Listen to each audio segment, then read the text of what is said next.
In the first chapter, we mentioned that one of the goals of the SFC, Securities and Futures Commission, is to minimize market crimes and misconduct. One of the measures to achieve this goal is to regulate intermediaries and ensure that individuals involved in regulated activities have proper conduct, are capable, and are honest.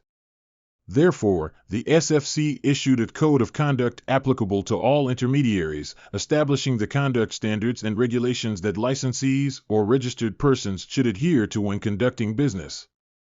Additionally, for specific categories of regulated activities and their representatives, specialized codes of conduct have been issued, such as the FMCC, Fund Manager Code of Conduct, specifically tailored for licensees and registered persons engaged in the discretionary management of CISs, collective investment schemes, Type 9 regulated activity. The CFA Code, Corporate Finance Advisor Code of Conduct for individuals providing advisory services on corporate financing under Type 6 regulated activity.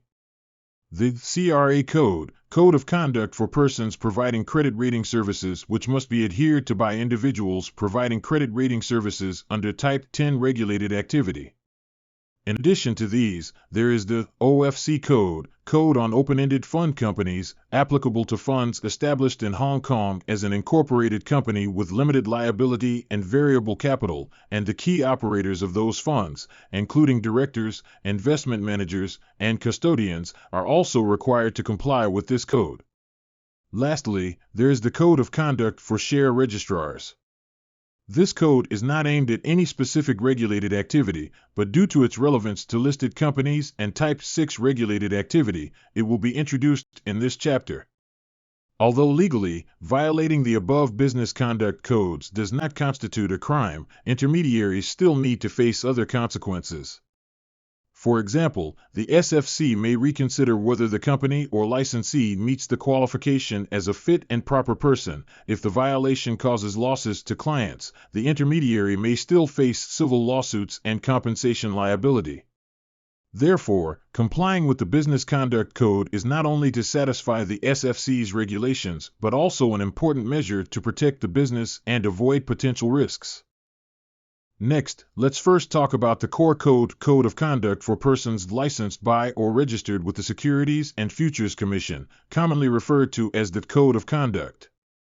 The Code of Conduct mainly addresses the relationship between intermediaries and their clients, that is, the fiduciary relationship between licensed or registered persons and their clients. The Code of Conduct basically applies to all licensed and registered persons and serves as a basis for formulating other codes. The content of the Code of Conduct is mainly divided into the following sections. 1. 9 general principles. 2. Additional provisions dealing with specific issues, such as PIs and analysts. 3. Supplementary materials such as risk disclosure statements. 4. Additional requirements such as for persons dealing in exchange-traded securities and futures and margin lending. What do the 9 general principles include? When conducting business, there are 9 general principles for licensed or registered persons. 1. Honesty and fairness, be honest and fair.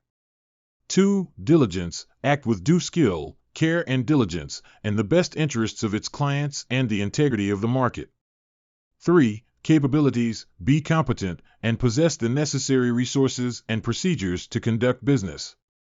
4. Information about clients, know what kind of client information needs to be collected and how to handle it. 5. Information for clients, know what kind of important information needs to be provided to clients and how to provide it. 6. Conflicts of interest, understand how to avoid and handle conflicts of interest. 7. Compliance, must comply with all regulatory requirements. 8. Client assets, understand how to handle client assets in accordance with regulations. Finally, 9. Responsibility of senior management, know what the responsibilities of senior management are. Next, we will explain each one in detail. General Principle 1. Honesty and fairness. A licensed or registered person should act honestly, fairly, and in the best interests of its clients and the integrity of the market. What does it mean by honesty and fairness? The information provided to clients must be accurate and not misleading. Charges should be fair and reasonable, don't overcharge.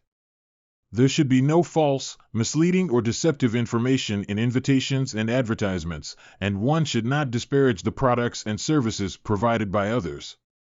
Comply with the provisions of the POBO, Prevention of Bribery Ordinance. One should not demand or accept unfair benefits, as this would make it impossible for agents to act in the best interests of clients. Take note, regardless of whether you take money for a job or give money to get something done, both would violate the POBO and constitute an offense. If you don't accept money but accept other forms of compensation, is it allowed? No, one should not accept any gifts, employment, services, or favor.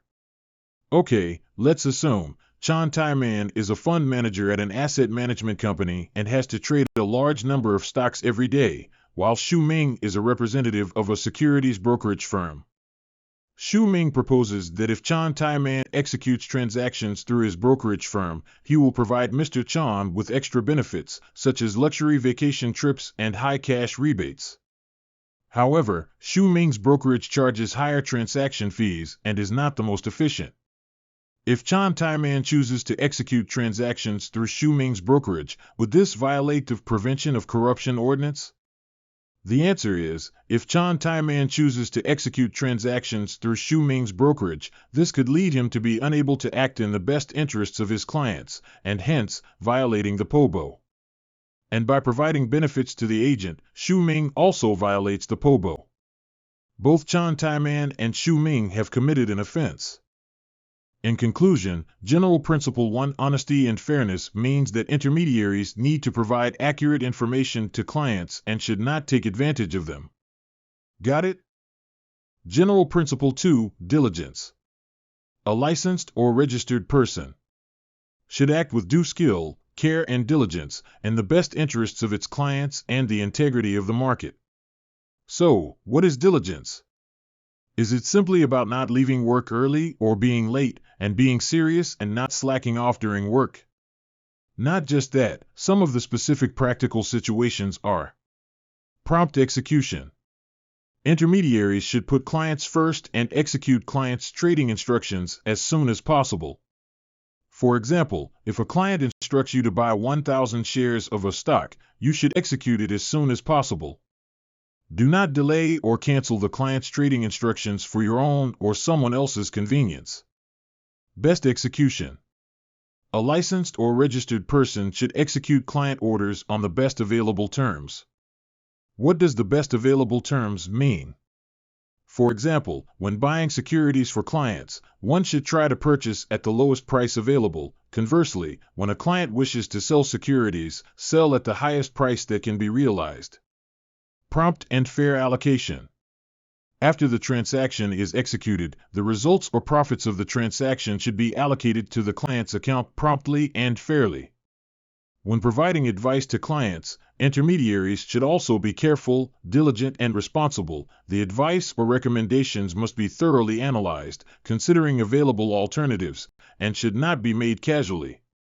For example, if a client wants to know whether they should buy a certain stock, the intermediary should conduct a thorough analysis of the company's revenues, profits, cash flow, and other financial data, understand the company's business model and market share, compare the performance, growth potential, and risks of a few other similar stock options, and based on the client's investment goals and risk tolerance, provide investment advice.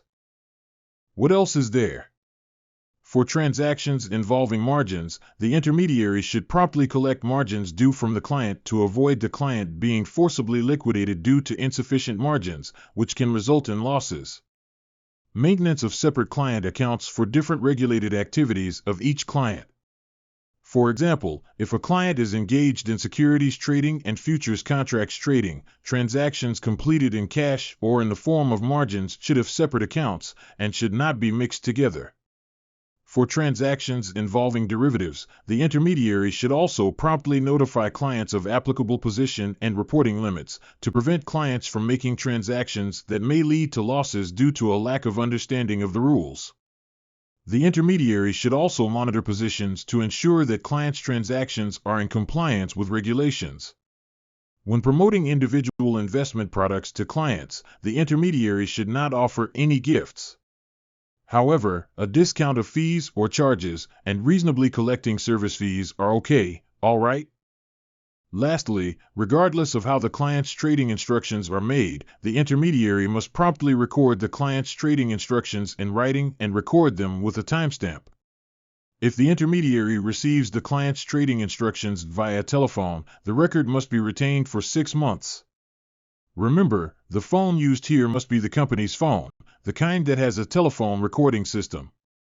Can mobile phones be used to receive clients' trading instructions? The SFC, Securities and Futures Commission, strongly discourages intermediaries from using mobile phones to receive clients' trading instructions and prohibits intermediaries from using mobile phones to receive trading instructions within trading floors, trading rooms, or places where business is usually conducted. So, if a client calls your mobile phone to place an order when you are off work or outside the places mentioned as prohibited, what should you do? You must redirect the call to the company's telephone recording system to record the time and details of the trading instructions you have received. If a client thinks you are handsome and calls to invite you for a meal, can you answer the call in the trading room? That depends on whether you are willing to. The restriction on mobile phones only applies to receiving trading instructions. General Principle 3: Capabilities. Simply speaking, intermediaries must possess the capability to conduct business. So, what kinds of capabilities are needed? First and foremost, intermediaries need to find staff who are fit and proper, staff with qualifications, to fulfill responsibilities. For example, securities companies should hire individuals holding Type 1 licenses to help the company conduct securities trading. Futures companies should hire individuals holding Type 2 licenses to help them conduct futures contract trading. In simple terms, they need capable individuals. Is it enough to just have staff? Of course not. Intermediaries also need to adequately supervise their employees, ensuring that the employees' actions comply with company policies and legal regulations. After all, employees represent the company in doing things. If they don't perform well, the company has to bear the responsibility. Thirdly, in order to ensure the company's business operations and avoid harm to one's own and third-party interests, intermediaries also need to establish proper internal control procedures, financial resources, and operational systems. For licensees engaged in non-centrally cleared transactions, OTCD, over-the-counter derivative transactions, intermediaries should also implement proper risk mitigation requirements and should adopt risk management standards for their internal related parties, such as affiliates, shareholders, directors, and employees, that are consistent with those for external independent third parties. In simple terms, these licensees should treat internal and external parties equally, adopting consistent risk management standards, and must not have inconsistencies. General Principle 4: Information about clients. Licensed or registered persons must, in relation to the services they will provide to clients, obtain information regarding their financial situation, investment experience, and investment objectives. Obtaining information from clients can be divided into 3 parts. First, KYC, Know Your Client.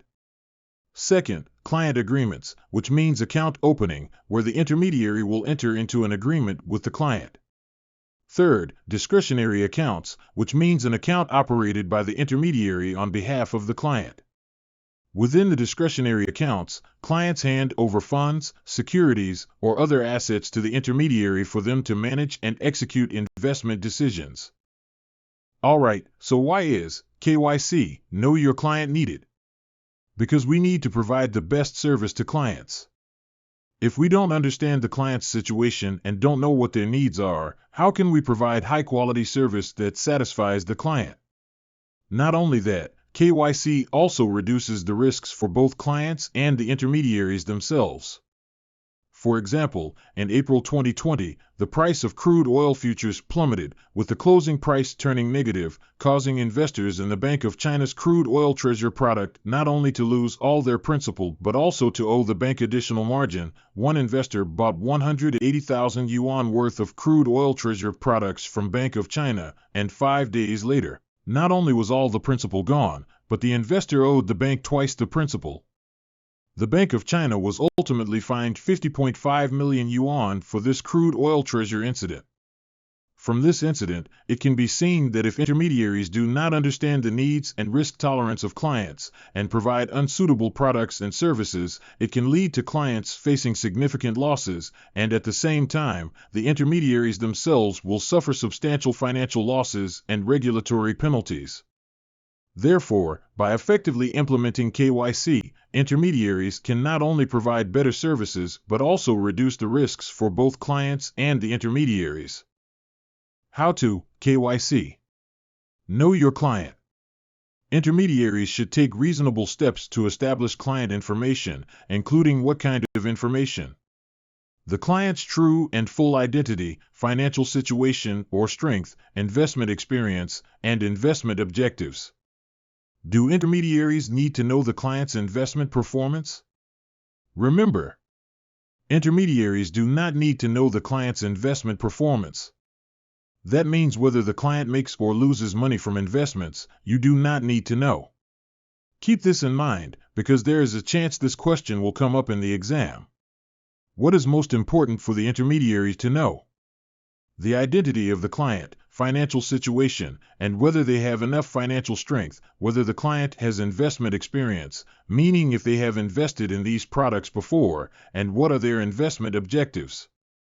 There is no need to know how the client's past investment performance was, all right? As mentioned just now, the first step of KYC, know your client, is to know the real and complete identity of the client. Why do we need to know the client's identity? It's to improve the transparency of the securities and futures markets. So, the client could be an individual, or it could be a company, or even a third party. There might be many layers in between, so how can we confirm who is the real client? The Code of Conduct stipulates that before executing any transactions for clients, intermediaries usually must know the identity, address, and contact information of two categories of people. The first category is the person who initially issued the trading instructions, that is, the person who first placed the order. The second category is the ultimate beneficiary of the transaction, that is, the ultimate beneficiary of the account. Therefore, before an intermediary makes a transaction, they may need to trace the origins, find the person who initially placed the order, and similarly confirm the ultimate beneficiary. These two people may not be the same.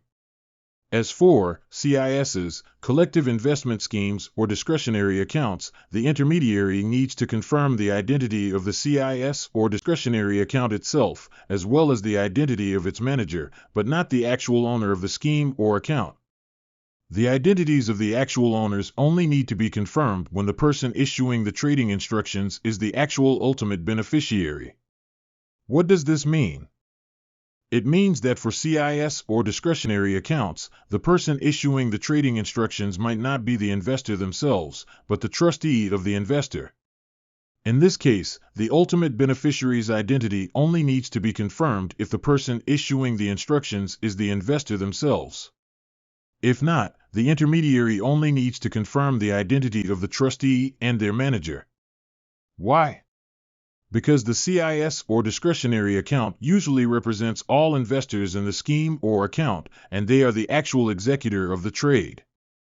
So, how does the SFC, Securities and Futures Commission, enforce client identity requirements? The SFC has issued the Client Identity Rule Policy to outline how the SFC enforces client identity requirements. For example, when the SFC requests you to provide client identity information, intermediaries need to submit the required information to the SFC within 2 business days. If intermediaries fail to comply with the requirements, although it may not be an offense, it could affect their fitness and properness as a licensed person. If, due to certain business circumstances, intermediaries have difficulty obtaining or providing the requested information, the SFC will consider the specific situation and determine how to handle it. What should be done if the client's account is operated by a third-party authorization? What does third-party authorization mean? For example, Mr. Young opened a securities investment account at Wealth Securities Company. However, Mr. Young is very busy with work during this period, so he asked Mrs. Young to place orders and operate the account for him. So let me ask you, is Mrs. Young a client of Wealth Securities Company? Of course not. In this situation, Mrs. Young is what is called a third party. She is only chosen by the client and authorized to operate his account. This is called third-party authorization. Can intermediaries accept trading instructions issued by a third party for the client's account? Yes, they can. However, before accepting instructions issued by a third party for the client's account, the intermediary must obtain written authorization from the client, proving that the client agrees to authorize the third party to operate his account. The intermediary also needs to confirm the true and full identity of the third party, needs to know who they are, their contact methods and address, and also needs to keep records of their identity information. Referring back to the example of Mrs. Young, Wealth Securities Company can only accept Mrs. Young's trading instructions after obtaining written authorization from Mr. Young. KYC, Know Your Client, not only requires intermediaries to collect client information and understand the client, but also mandates that the products and recommendations provided to clients must be suitable, which is known as the suitability requirement. The main purpose of the suitability requirement is to protect investors and prevent them from incurring losses due to a lack of understanding of the products or inappropriate recommendations. This regulation requires intermediaries must ensure that when giving advice or soliciting clients, they understand the client's financial situation, investment experience, and investment objectives, and that the advice given is suitable. For example, if a client is a conservative investor, they should not be recommended high-risk investment products. For a transaction in a complex product, intermediaries must ensure that the transactions are suitable for the client in all circumstances. How to do this? The intermediary must provide clients with comprehensive information about the complex product's key nature, features, and risks. If necessary, intermediaries should also issue warning statements to clients. As for what constitutes complex products, these investment products have complicated structures, making their terms, features, and risks less likely to be understood by retail investors.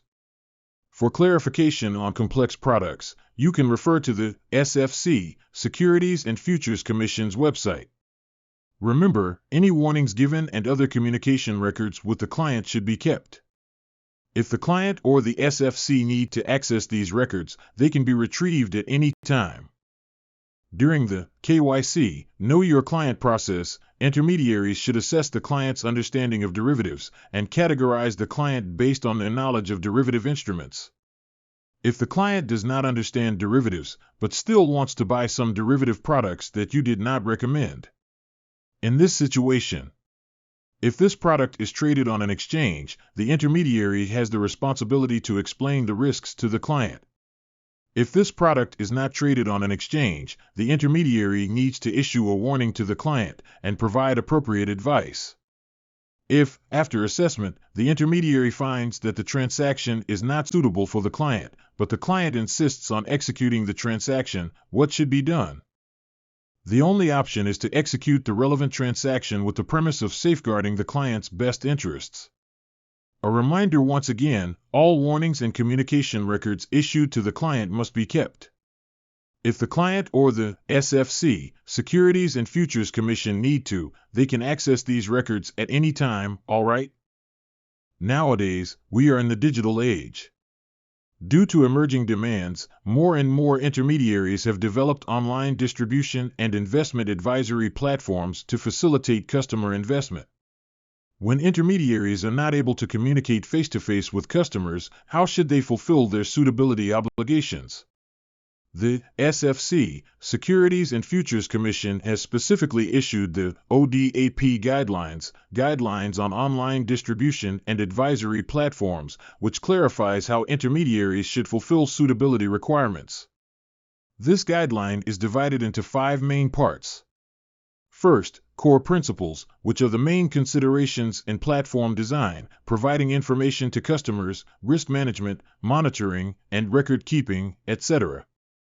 Second, general requirements applying to conduct requirements, the offer of investments, and materials posted on the platform.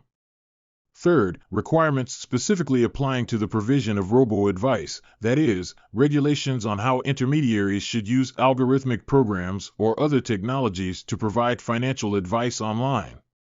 This includes information for clients, client profiling, and the supervision and testing of algorithms, etc. Fourth, when the suitability requirement is triggered and how the suitability requirement can be properly discharged, and how to comply with other conduct rules. Fifth, requirements specifically applying to complex products, such as how to define complex products, ensuring the suitability of transactions, providing what kind of minimum information and warnings, etc.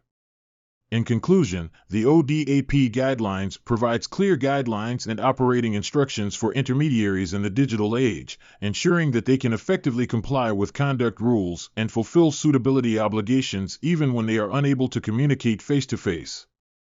In summary, the suitability requirements demand that intermediaries avoid mis-selling of financial products.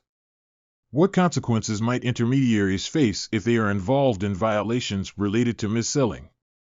Violations could potentially affect the qualification of intermediaries as fit and proper persons.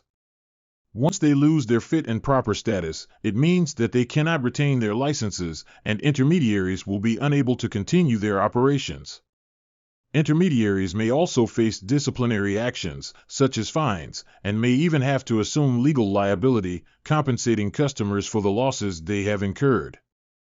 To enhance the transparency of the market, enabling more timely and effective market monitoring and supervision, Hong Kong officially launched the Investor Identification Regime on March 20, 2023, requiring intermediaries to: first, assigning numbers and obtaining information. If intermediaries are to carry out trading activities on behalf of clients, they must assign to each client a unique and permanent BCAN, broker-to-client assigned number, and also obtain the up-to-date CID, client identification data to verify their identity, including name and issuing country or jurisdiction on identity documents, the type of identity document, and the document number, etc. When intermediaries need to submit an on-exchange order to SEC, the Stock Exchange of Hong Kong Limited, representing clients in executing trading instructions, they must include the BCAN and CID into a file called BCAN-CID mapping file and simultaneously submit it to the SEC's data repository through e-communication. When intermediaries need to report off-exchange orders to the SEC as required, i.e., OTC, over-the-counter trades that need to be reported to the SEC, they must also include BCAN-CID mapping file and simultaneously submit it to the SEC's data repository through e-communication. Additionally, the relevant trading instructions must also have a unique central entity number, CE number, assigned to the intermediary by the SFC, Securities and Futures Commission. The investor identification regime applies to all securities traded on the SEC, including derivatives. Through the investor identification regime, the SFC and the SEC can more easily track trading activities, accurately identify market participants, and enhance supervision of market trading behavior. At the same time, to enhance the transparency of over-the-counter, OTC, trades and the persons involved in them, the SFC, Securities and Futures Commission launched the reporting regime for OTC securities transactions in 2023.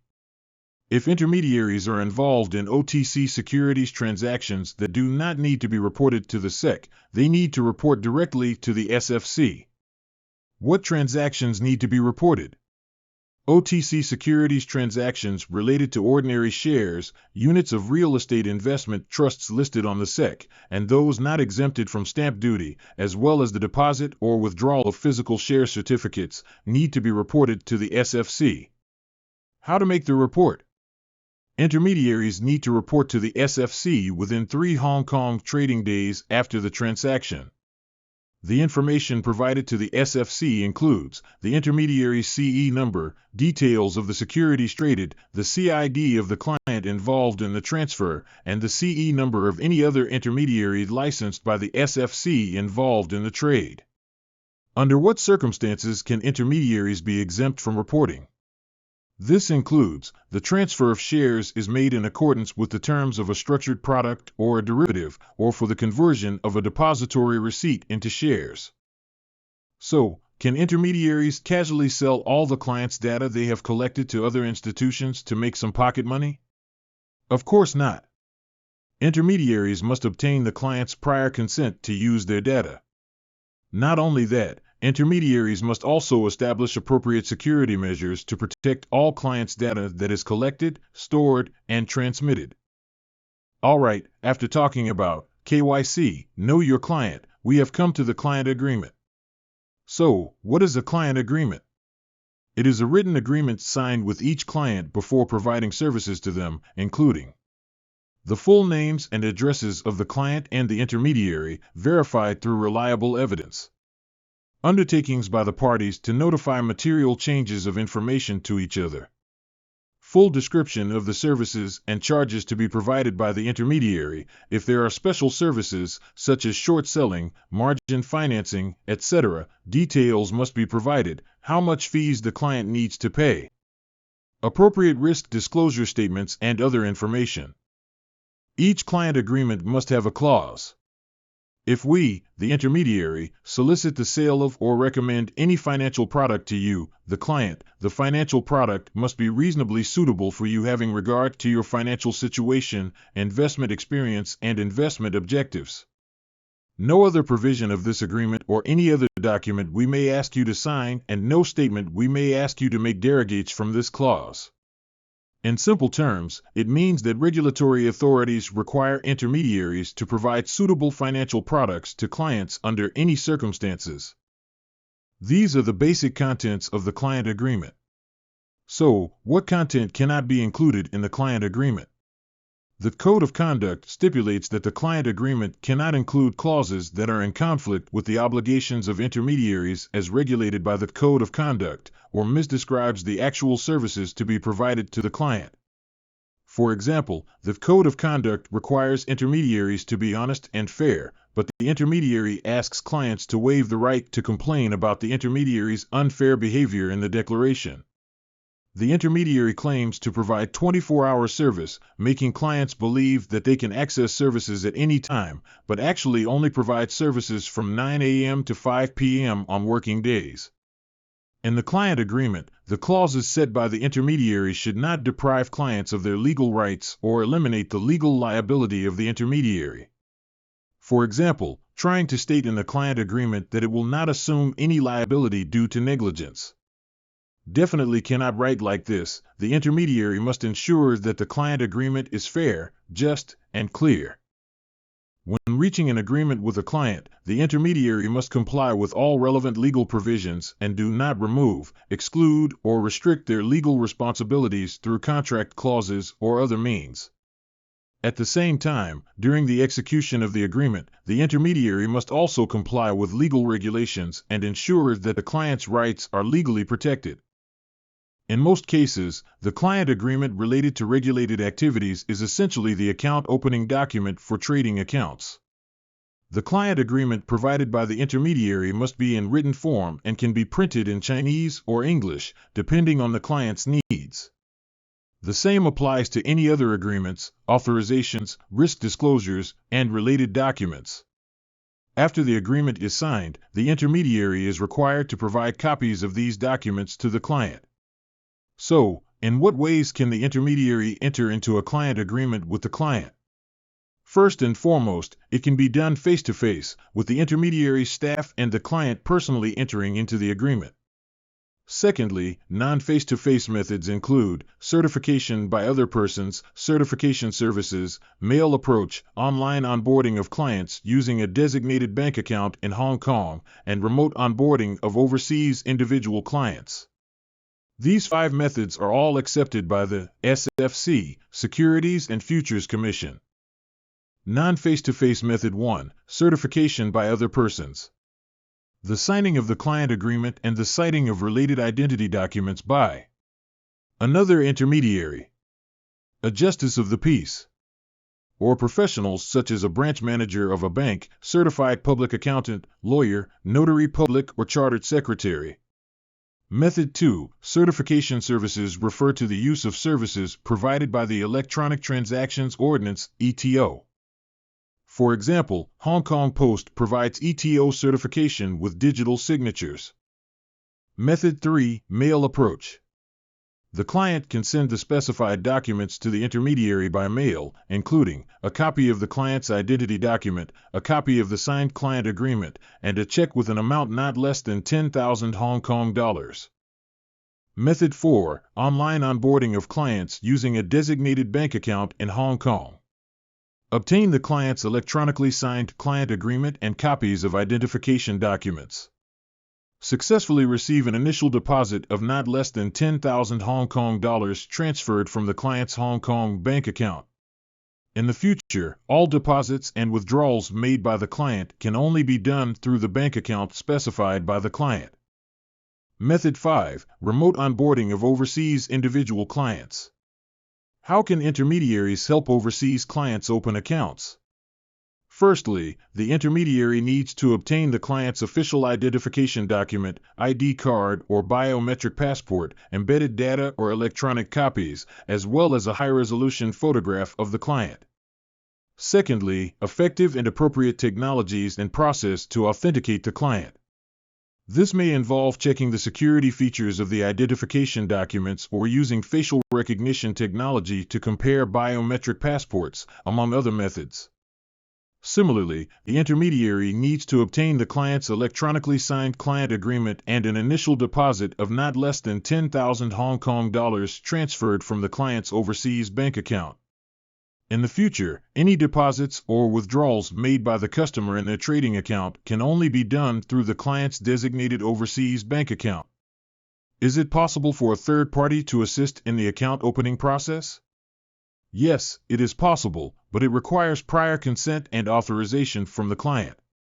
Additionally, the intermediary must take appropriate measures to ensure the confidentiality of the client's personal information. Furthermore, the intermediary needs to maintain records of the account opening process for each overseas client and be able to access them at any time. The intermediary must ensure that personnel responsible for establishing business relationships with clients online have sufficient knowledge and skills.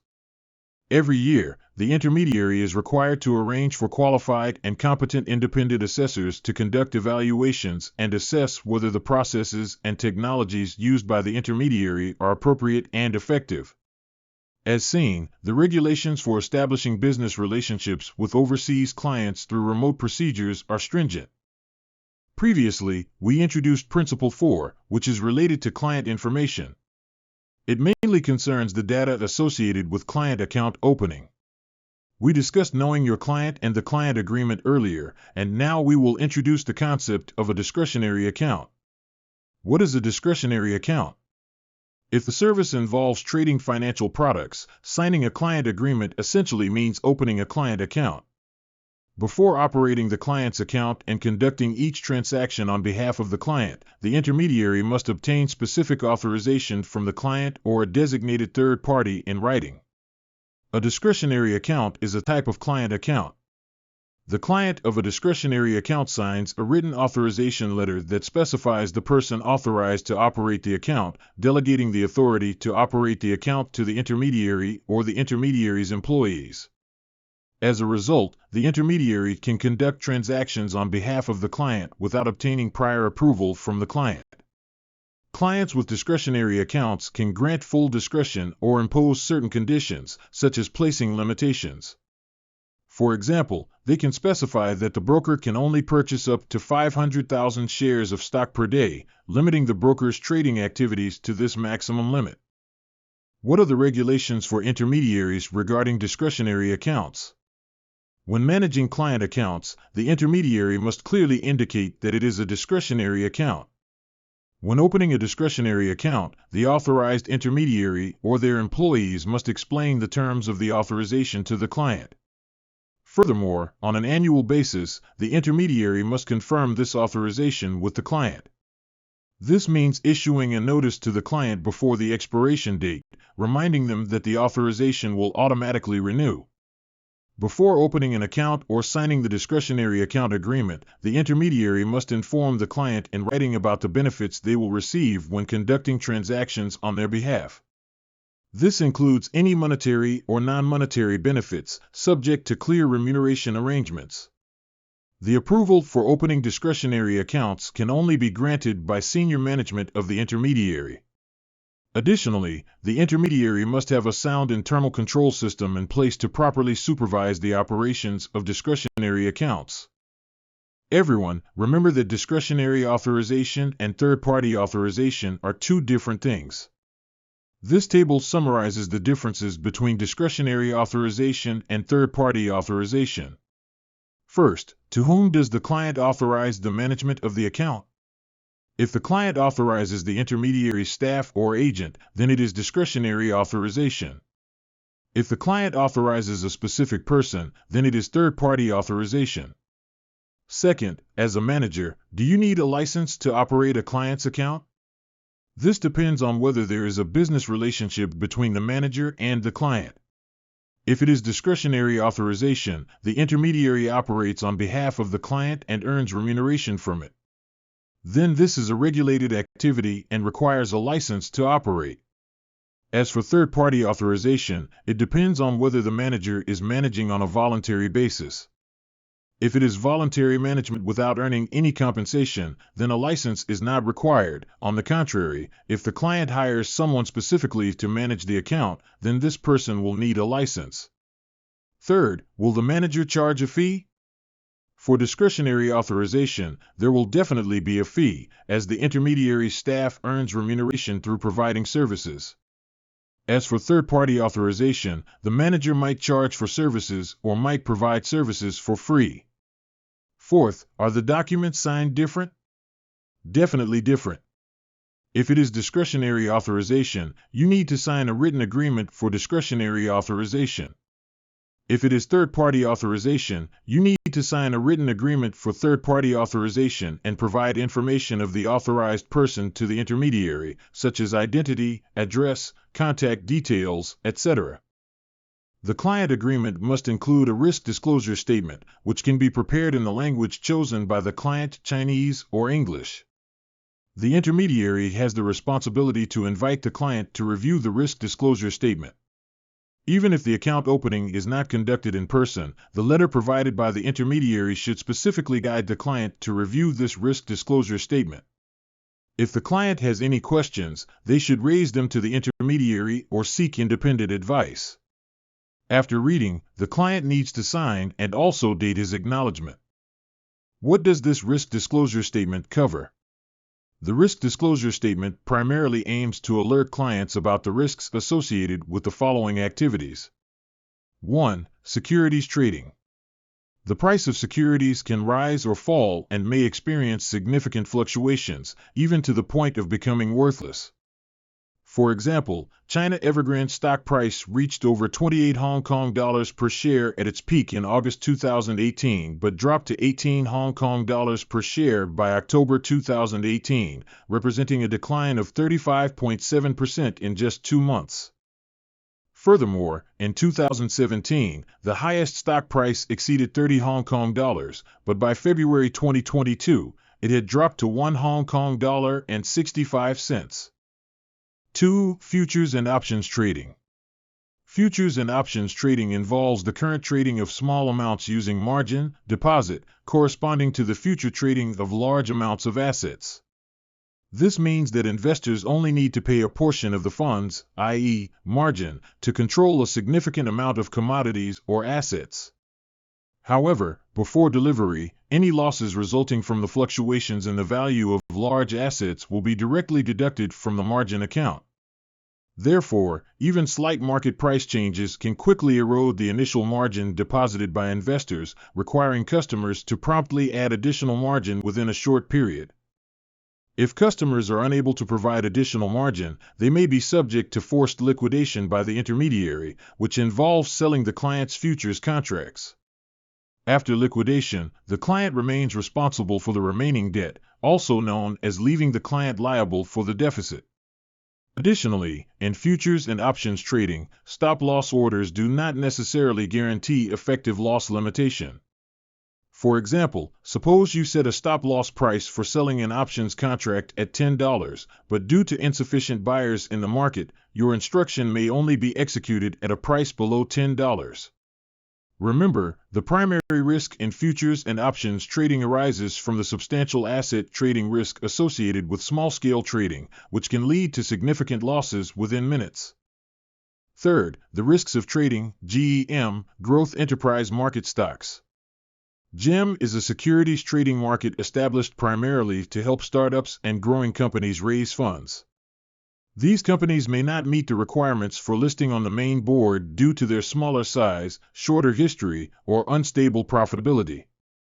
The lower threshold of GEM provides a platform for these companies to publicly raise funds. In the stock codes of the Hong Kong Stock Exchange, stocks starting with 08 indicate GEM stocks. The risk disclosure statement emphasizes that investing in GEM stocks involves high investment risks. Why is this the case? Generally, the investment risks in the GEM market are higher compared to the main board market because these startups or growth-oriented companies may face more uncertainties, including operational risks, market acceptance, profitability, and more. However, they may also bring higher returns, especially for those companies that successfully transform and expand their businesses. Due to the high volatility of GEM stocks, investors may experience rapid gains or substantial losses within a short period. Additionally, the track record of GEM stocks is relatively short. Most companies listed on GEM are new ventures or in the early stages, and they may not have a long-term financial condition or business record, making it challenging for investors to assess their value or potential. Based on the above points, the risk disclosure statement suggests that investors seek professional advice before trading GEM stocks. It is important to understand the potential risks and returns and make investment decisions accordingly. Fourth, risks attaching to client assets received or held outside Hong Kong. When the intermediary receives or holds customer assets outside Hong Kong, they may not be protected under Hong Kong's client asset protection. For example, if the intermediary helps clients buy or sell U.S. stocks or Japanese stocks, these foreign securities would not be covered by the Investor Compensation Fund in Hong Kong. Fifth, risk of signing an authority to repledge clients' securities collateral. Do you still remember what repledging means? It refers to the intermediary using the client's securities collateral to obtain a loan through repledging with a financial company or bank. If the intermediary acts irresponsibly, the client may potentially lose their securities. Therefore, if the intermediary intends to repledge the client's securities collateral for borrowing, they must obtain written authorization from the client. Additionally, the intermediary must remind the client of the corresponding risks before the client signs the repledge authorization or when authorizations are renewed. Sixth, risk of providing an authority to hold mail or direct mail to third parties. If a client authorizes an intermediary to provide mail storage or forward mail to a third party, the client should promptly retrieve the account trade confirmations and statements issued by the intermediary and review them. This is to prevent transaction risks that may arise from delays in receiving important information. Seventh, risk of margin trading. The risks of margin trading are very similar to futures and options trading, as both involve using a small amount of one's own funds, known as margin, to control a larger amount of assets. There is a possibility of rapidly losing your margin and potentially needing to provide additional funds to cover the margin shortfall. Even if a stop-loss instruction is set, it may not effectively limit the losses. However, there are differences between the two. What are the differences? Firstly, the risk of margin trading does not mention small amounts. Why is that? Margin trading involves financing, which means borrowing money to engage in spot trading. The transaction size is based on the actual amount, rather than using margin for future large-scale asset trading. Therefore, margin trading often requires collateral, and clients may not only lose their margin but also have their collateral sold by the intermediary if they fail to timely meet a margin call. Therefore, clients should carefully consider whether margin financing is suitable for their financial position and investment goals. Remember, the risk of margin trading does not mention small amounts. During exams, if you see small amounts, it refers to the risks of futures and options trading. If you don't see this term, it refers to the risks of margin trading.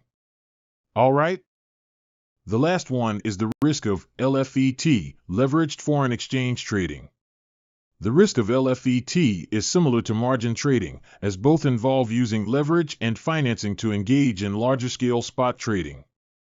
The key difference lies in their respective trading objects. Margin trading is typically used in the stock market, allowing investors to borrow money to buy more stocks, while LFET is used in the foreign exchange market, allowing investors to control a large amount of currency pairs with a smaller investment. Therefore, the risks of LFET and margin trading are very similar. There is a possibility of losing more than the initial margin, resulting in complete loss. Investors may be required to provide additional funds, face forced liquidation, or be unable to implement stop-loss measures. Remembering this distinction is sufficient. This table summarizes all the risks within the risk disclosure statement, making it easier for everyone to remember while studying. General Principle 5: Information for clients. When an intermediary engages in transactions with clients, they should fully disclose relevant important information. For example, information about the intermediary, transaction-related information, disclosures of monetary and non-monetary benefits, etc. Intermediaries must maintain transparency and also need to ensure that clients are aware of the details of their account transactions, such as whether a transaction has been executed, how it was executed, and the remaining balance in the account. All of this information needs to be clearly communicated to the client. The intermediary needs to provide clients with information about the intermediary's business. What does it include? First, the intermediary's contact details. Second, the services provided by the intermediary. Third, which staff members will be contacting the clients, clearly stating their names and positions. Fourth, whether there are any other individuals representing the intermediary in serving the client. If so, their identities and employment status should be provided. Within a financial services group, there may be multiple companies. When an employee works for more than one company, it is important to clearly communicate to the customer which company the employee represents. For example, if John Chen is employed by ABC Group, it should be specified whether he represents ABC Bank or ABC Holdings. This clarification ensures that there is no confusion. Additionally, if requested by the client, the intermediary should provide audited financial statements and information on corporate actions such as rights issues, mergers and acquisitions, share consolidation or subdivision, etc. Furthermore, if the intermediary distributes investment products to clients, including selling to or purchasing from clients, the following transaction-related information needs to be disclosed to clients. 1. The role of the intermediary, whether they are acting as a principal or an agent. If the intermediary is acting as a principal, they directly transact with the client. If the intermediary is acting as an agent, they represent another entity in the transaction with the client. For example, as an intermediary, if I want to introduce a product for you to buy, if the product is offered by my company, I have the responsibility to inform you. In this transaction, besides assisting you in buying the fund, which is offered by my company, I will act as the principal, making the transaction between my company and you. 2. The relationship between the intermediary and the product issuer. This may involve potential conflicts of interest. Therefore, the intermediary must inform the client whether they have a relationship with the product issuer and what type of relationship it is. Using the previous example, if my company is the issuer of the product, I need to disclose this fact to the client. 3. Independence of the intermediary. This relates to whether the intermediary, when providing services to clients, may be influenced by monetary or non-monetary benefits from other companies. As we mentioned before, when executing transactions, the intermediary should prioritize the best execution for the client. If the intermediary can gain other benefits from the transaction, it may affect the client's interests. Therefore, if there are relevant interests involved, the intermediary has a responsibility to disclose this situation to the client if they are not independent. 4. The intermediary needs to provide a summary of the terms and conditions regarding a discount of fees and charges. The intermediary needs to clearly explain to the client how much they will be charged, if there are any discounts, and the amount of the discount, so that the client understands how much they will be paying. These 4 items of disclosure can be made by the intermediary before or during the transaction.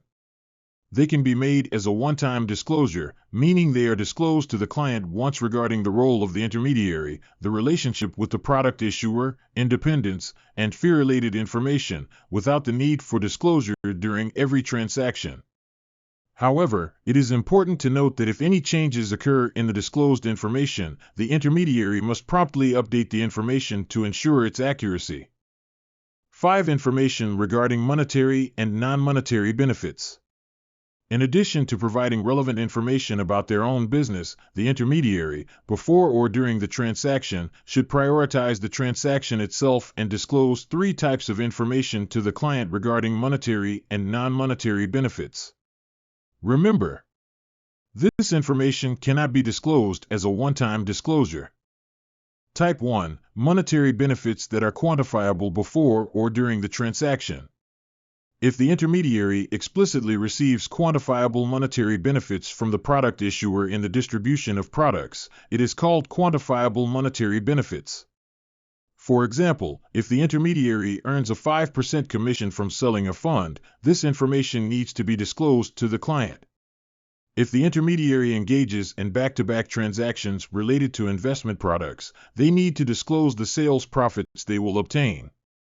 Back-to-back transactions refer to the intermediary receiving purchase or sale instructions from investors, then purchasing or selling the same investment product from a third party, and subsequently reselling it to the investor or repurchasing it from the investor, thereby earning a profit in the process. For example, if a client, Chen Deming, expresses a desire to purchase 1,000 shares of ABC Company stock to the intermediary. After receiving the purchase instruction, the intermediary spends $100,000 to purchase the 1,000 shares of ABC Company stock from another stockbroker or the market. Then, they resell the 1,000 shares to Chen Deming for a total amount of $105,000. The profit earned by the intermediary in this transaction is $5,000. The intermediary must disclose the sales profit of $5,000 to the client. Type 2. Monetary benefits that are not quantifiable before or during the transaction. If the intermediary obtains or may obtain monetary benefits from the product issuer that cannot be quantified before or during the transaction, the intermediary should disclose the fact that they will receive monetary benefits and the nature of these benefits, as well as the maximum percentage of monetary benefits that may be obtained annually. For example, if an agreement is reached between the intermediary, Goldman Sachs Securities, and Huaxia Fund Company, stating that Goldman Sachs Securities will receive a certain percentage of commission whenever they successfully sell Huaxia Fund Company's products, such as a 3% commission for selling 10,000 fund units or a 5% commission for selling 100,000 units. The total commission depends on the annual sales volume. If a client, Chen Dewan, intends to purchase this fund, Goldman Sachs Securities must inform the client that they will receive a commission from Huaxia Fund Company, but the specific amount is currently uncertain.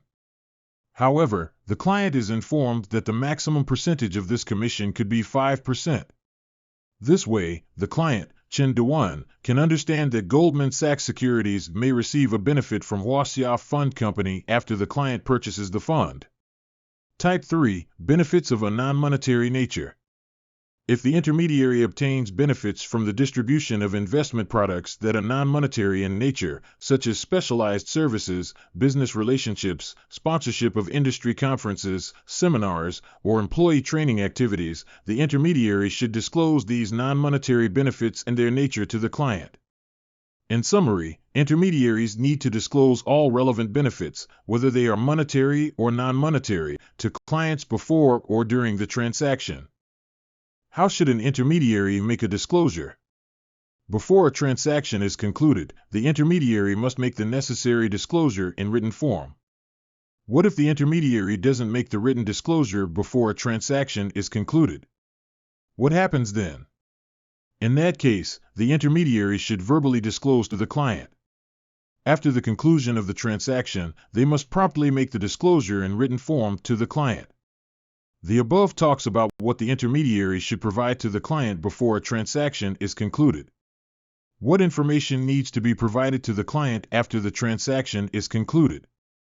After the transaction is concluded, the intermediary should promptly confirm the essential information of the transaction with the client. This regulation is not applicable to discretionary accounts because the intermediary operates the discretionary account on behalf of the client and has already been given the decision-making authority to conduct transactions, and does not need to obtain the client's explicit approval before each transaction, so there is no need to immediately confirm the transaction details with the client after each transaction. As mentioned earlier, before the transaction is completed, the intermediary must disclose to the client whether they are independent. So, under what circumstances would an intermediary be considered non-independent? First, the intermediary is considered non-independent when they receive monetary benefits from distributing investment products to clients, regardless of whether these monetary benefits can be quantified. For example, if they earn commissions from distributing a specific investment product, then they will be regarded as non-independent. Second, the intermediary receives any non-monetary benefits that could potentially compromise their independence, regardless of whether these non-monetary benefits are derived from specific investments, investment product categories, or received from product issuers. Third, the intermediary has close ties or other financial relationships with the product issuer. For instance, if the intermediary is a subsidiary of ABC Fund, in this case, the intermediary may be inclined to recommend ABC Fund to clients, and ABC Fund may not necessarily be the best choice for the client. Therefore, the intermediary will be considered non-independent. If an intermediary claims to be independent while distributing investment products, or uses any similar term, they should not receive any monetary or non-monetary benefits from distributing investment products, nor should they have any excessively close ties with the product issuer in order to prevent compromising their independence. In summary, by disclosing the intermediary's business information, roles played, and essential information regarding the transaction, clients can be more informed about where their funds are going, which increases the transparency of the transaction. Furthermore, disclosure regarding monetary or non-monetary benefits related to the intermediary in the transaction, as well as relationships of interest, can provide investors with more comprehensive information, enabling them to make more informed and prudent investment decisions. General Principle 6: Conflicts of Interest. From the information disclosed to clients, we can see that there are often many conflicts of interest within the business process of intermediaries with clients. Not only that, conflicts of interest may also arise among clients themselves. For example, if a particular investment product has a limited quantity, but many clients want to invest, deciding whose trading instructions to process first can create a conflict. Intermediaries should not only try to avoid conflicts of interest between clients and intermediaries, but also try to avoid conflicts of interest among clients themselves. So, which conflicts of interest should be avoided? They are avoiding conflicts of interest between one client and another client, avoiding conflicts of interest between a client and the intermediary, and avoiding conflicts of interest between a client and the staff of intermediaries. Conflicts may be everywhere. So, what are the methods for avoiding and handling conflicts? The Code of Conduct provides response methods and preventive measures for possible conflict situations from 4 aspects. First, how to avoid and handle conflicts related to clients' trading orders. Second, when actual or potential conflicts are unavoidable, what should an intermediary do to ensure that clients are treated fairly? Third, what can an intermediary do to reduce the risk of conflicts of interest arising from receiving rebates and soft dollars benefits? Fourth, what are the conflicts of interest that arise from compiling and issuing research reports, and how should they be handled? Clients may call to place orders every day, every hour, every moment, and every minute. With so many clients' trading instructions, which one should the intermediary handle first? Intermediaries not only receive trading instructions from clients, but may also receive instructions from within their own company, such as when the intermediary's own account needs to conduct trades, or when the intermediary's employees want to conduct trades, etc. If clients and internal colleagues place orders via phone calls at the same time, which one do you listen to first? The Code of Conduct regarding the handling principles of client trading instructions are: 1. First come, first serve. Intermediaries should handle clients' trading instructions in the order they are received. 2. Client priority. If instructions from both internal company and clients are received simultaneously, intermediaries should prioritize handling clients' trading instructions. If clients' trading instructions are combined with internal trading instructions, and if not all trading instructions can be completed, priority should be given to fulfilling clients' trading instructions. 3. Fair handling. When it is not possible to complete all trading instructions for multiple clients, intermediaries should not favor any particular client for any reason. 4. Fair trading. Intermediaries and their employees must not use client information obtained while handling client trading instructions to engage in front-running or insider trading. Front-running, also known as anticipatory trading, usually occurs before a client places a large trading order.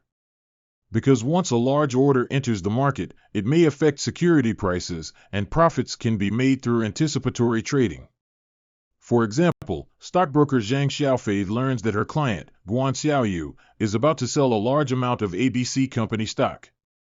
Due to the large scale of the trade, it is very likely to cause the stock price of ABC company to fall.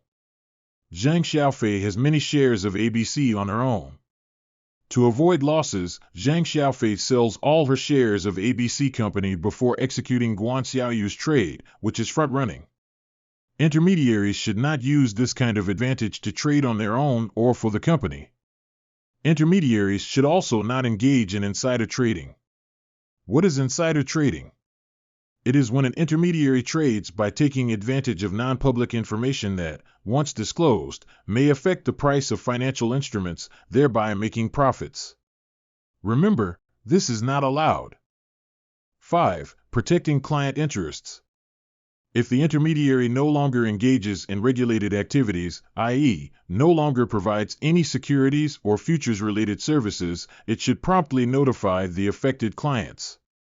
Moreover, in accordance with the instructions of the affected clients, the intermediary should quickly complete any remaining unfinished business or transfer it to other licensed or registered persons for handling. This ensures that the client's investment activities will not be unnecessarily disrupted or suffer losses due to changes in the service provider. In transactions conducted for clients, when there are actual or potential conflicts that are unavoidable, what should the intermediary do? 1. Disclose conflicts. The intermediary needs to first disclose to the client what significant interests or conflicts of interest there are. 2. Fair treatment for clients. In addition to disclosure, the intermediary also needs to take all reasonable steps to ensure that the client is treated fairly. If the intermediary is not able to achieve these 2 points, then it should not provide investment advice to the client regarding that transaction or conduct related transactions. When an intermediary is exercising investment discretionary power on behalf of a client, can they receive money, rebates, or goods and services, i.e., soft dollars, as a reward from the broker? When an intermediary is exercising investment discretionary power acting on behalf of a client, it means that through the authorization obtained from the client, the intermediary makes investment decisions and executes transactions for the client. In this situation, the intermediary has a certain level of discretion and does not need to ask the client each time it makes a buying or selling decision. In other words, the intermediary can decide which broker to use for executing transactions. For example, the previously mentioned discretionary account is one such case. At this time, if the broker offers money, rebates, or some goods or services, i.e., soft dollars, as a reward, can the intermediary accept them? The answer is yes. The intermediary can receive rebates provided by the broker and can also accept some goods and services. However, when accepting these benefits, the intermediary must act in accordance with the provisions of the Code of Conduct to prevent the intermediary from initiating conflicts of interest with the client for its own benefit, affecting the quality of the service they provide to the client. So, how can an intermediary act in order to reduce the risk of conflicts of interest arising from receiving rebates or soft dollars? Let's first look at the Code of Conduct's provisions regarding the acceptance of non-monetary benefits. Under what circumstances can an intermediary accept soft dollars? These include: firstly, beneficial to the client. The items or services received must be evidently beneficial to the client. This means that the intermediary can only accept soft dollars provided by the broker if the items or services offered are clearly beneficial to their clients. For example, intermediary Chan Shu Ming passes the client's transaction to broker Lam Yet Fong for execution. Lam Yet Fong offers an online market data analysis tool as a reward. This tool can help Chan Shu Ming provide better investment advice to clients, making it a non-monetary benefit that is advantageous to the client, which Chan Shu Ming can consider accepting. Secondly, comply with best execution standards. The execution of the transaction should comply with the best execution standards, which also means it should be in the client's best interest. Best execution standards mean that transactions should be executed at the lowest price for buying or the highest price for selling at that time, and transaction costs, such as brokerage fees and trading platform fees, should be reasonable. Thirdly, brokerage rates should be at market rates. The rate of brokerage rates must not be higher than the customary full-service brokerage rates. Simply put, it should be at market rates. If there are 10 brokerage firms that can execute the client's transactions, and brokerage firm A charges the highest fee but offers soft dollar benefits, while other brokerage firms do not offer benefits but charge lower fees, can the intermediary choose firm A because it offers benefits? No. Because brokerage firm A's fees are high, they do not meet the best execution standards for the transaction. The intermediary must ensure that the quality and costs of the transaction execution are in the client's best interest. Fourthly, written consent from the client. The intermediary can only accept these items and services after obtaining written consent from the client. This is to ensure that the client understands and agrees to accept these benefits. This written consent can be included in the client agreement. Lastly, disclosures must be made. The practice of the intermediary accepting items and services has been disclosed to the client, and at least once a year a statement is sent to the client detailing what items and services have been received. As mentioned earlier, the soft dollar benefits received by a discretionary management intermediary must be beneficial to the client. So, how do I know what is allowed and what is not? The SFC, Securities and Futures Commission, has compiled a list specifying the items and services that are permissible and not permissible to receive. Look at the blue box on the left. These are what the intermediary can accept, including research and advisory services, economic and political analysis, portfolio analysis, market analysis, data and quotation services, as well as computer hardware and software for these items and services. Others include clearing and custodial services and investment-related publications. In summary, these services are dedicated to providing professional investment knowledge and tools, which can help intermediaries better understand the market, thereby making wiser investment decisions for clients, and carrying out investment activities more effectively and securely. So, what are the items and services that cannot be accepted? Look at the green box on the right. These are what the intermediary cannot accept, including travel, accommodation, entertainment. Additionally, office equipment or premises, administrative goods or services. Furthermore, membership fees, employee salaries, direct cash payments, these cannot be accepted, all right? If there are brokerage firms A, B, and C on the market, all three have the same fees, but only brokerage firm A offers rebates to the intermediary. Can the intermediary accept it? If there are brokerage firms A, B, and C on the market, all three have the same fees. Both brokerage firms A and B offer rebates to the intermediary, but the rebate from A is very high, higher than the market average. Can the intermediary choose to accept the rebate from A? Okay, let's take a look at the Code of Conduct. Regarding the regulations for intermediaries receiving cash rebates. Let's see under what circumstances the intermediary can receive cash rebates. Disclosure and consent. The intermediary has clearly informed the client of their practice of receiving rebates and has obtained the client's written consent. That means the client is aware of and has given written consent for the intermediary to receive and retain rebates. The intermediary's practice regarding receiving rebates can be disclosed in the client agreement or other investment management agreements and obtain the client's signature of consent. Brokerage rates maintain market price. Similar to soft dollar benefits, the brokerage rates should be in line with the market price and should not be higher than the customary full-service rates. Disclosure of rebates. The intermediary must disclose to the client the rebates and approximate value of relevant transactions at least twice a year, or in each contract note. Now, back to our earlier questions. I believe you now have your own answers. For the first question, if there are brokerage firms A, B, and C on the market, all three have the same fees, but only brokerage firm A offers rebates to the intermediary. Can the intermediary accept it? The answer is, the intermediary can accept it. For the second question, if there are brokerage firms A, B, and C on the market, all three have the same fees. Both brokerage firms A and B offer rebates to the intermediary, but the rebate from A is very high, higher than the market average. Can the intermediary choose to accept the rebate from A? The intermediary cannot accept the commission from brokerage firm A, but can accept from B. We know that many investment products have a cooling-off period. If the client decides to cancel the transaction, how should the rebates received by the intermediary, including the rebates received from the brokerage, be handled? The intermediary should immediately execute the client's instructions to cancel the transaction and also fully refund all the rebates that have been received. But you've already done a lot for the client. Would that be working for nothing? The intermediary can deduct reasonable administrative fees. However, regarding the administrative fees that need to be deducted, the intermediary must inform the client at the time of the sale so that the client knows how much administrative fees will be deducted if the transaction is canceled. Now let's introduce a possible fourth scenario. Potential conflicts of interest may arise from compiling and issuing research. What are the conflicts of interest in compiling and issuing research reports? How to handle them?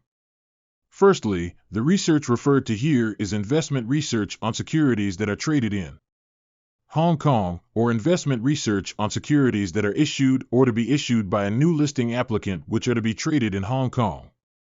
Who would compile and issue these kinds of research reports? First, firms, i.e., intermediaries and their group of companies.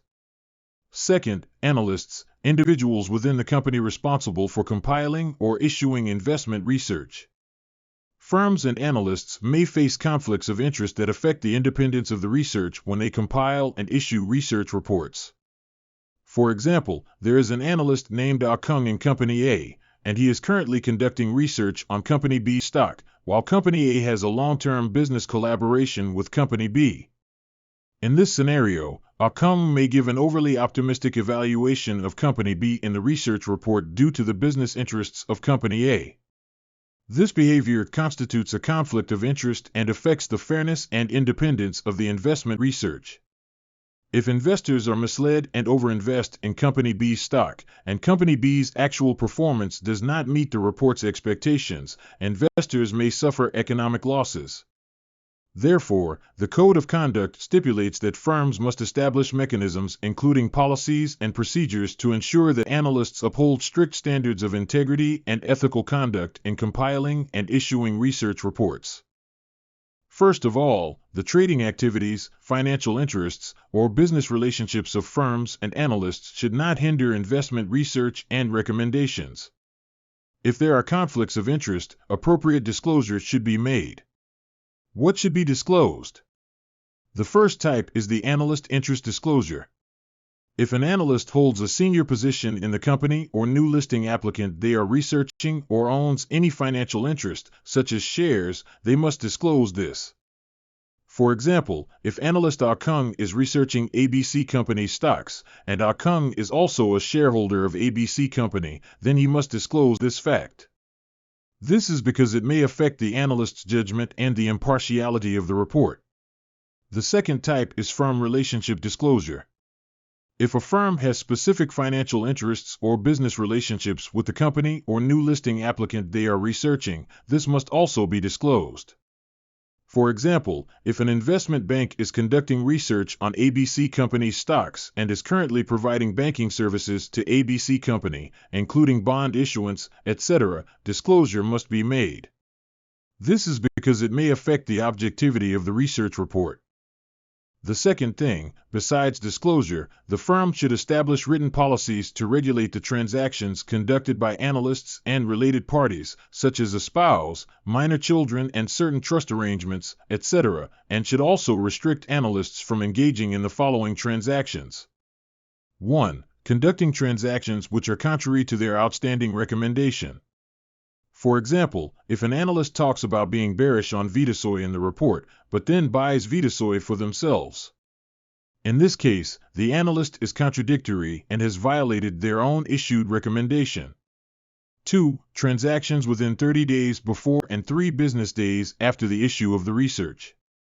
If an analyst conducts a transaction within 30 days, they must wait until more than 30 trading days have passed before they can issue the research report. Thirdly, the firm should not, in exchange for potential business benefits, for example, by assuring a listed company or a new listing applicant that they will publish research reports favorable to them, or by changing the coverage or rating of the research. For example, Securities Company A writes a research report to improve the rating of listed Company B for the sake of cooperating with Company B. Such behavior is not allowed. Lastly, firms acting as managers, guarantors, or underwriters in public offerings should not publish research during the quiet period unless publishing research is part of their normal business process. The quiet period is the 40 days following pricing of an IPO, initial public offering, or the 10 days following pricing of a secondary public offering. This rule is mainly to ensure fairness and transparency of information during the company's public offering period, preventing investment banks and related institutions from issuing research reports during the quiet period that may have a significant impact on stock prices, to avoid influencing the market's fair valuation of newly issued stocks. Reporting lines and other firm-wide compliance procedures should be established by firms that eliminate, avoid, or manage actual or potential conflicts of interest. So, what are some principles? These include: 1. The investment banking function should not be allowed to pre-approve research to ensure the independence and fairness of the research report. For example, if the investment banking function is currently issuing stocks for a company, they may wish to raise the stock price to increase the chance and profit of the issue. If at this time, the research report makes an unfavorable assessment of this company, the investment banking department may request to revise the report to improve the company's evaluation, which would affect the independence of the report. 2. The remuneration of analysts should not be directly linked to the transactions of the investment bank. If an analyst's salary depends on the transactions of the investment bank, they may issue overly optimistic assessments of securities in research reports for remuneration, making the whole process unfair and unjust. 3. Analysts are not allowed to solicit investment banking business. That is to say, those who do research analysis should not do sales, such as business promotion, trade recommendation. These are not what analysts should do. 4. Do not provide any material information to the analysts responsible for preparing the research report about the new listing applicant, including information that is not reasonably expected to be included in the prospectus and not publicly available. What we talked about earlier is about the influence within the firm on analysts.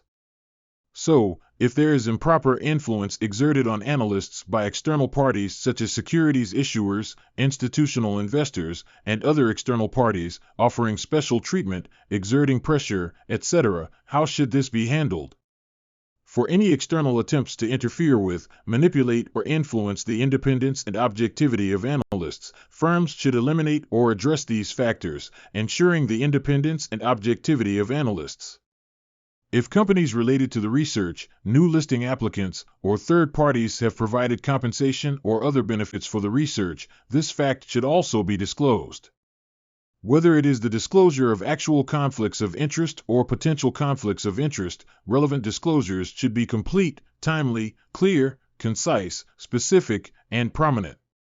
Remember, these disclosures should be made within the research report. What was discussed earlier are the regulations regarding how firms should handle the establishment of mechanisms. So, what are the responsibilities of analysts?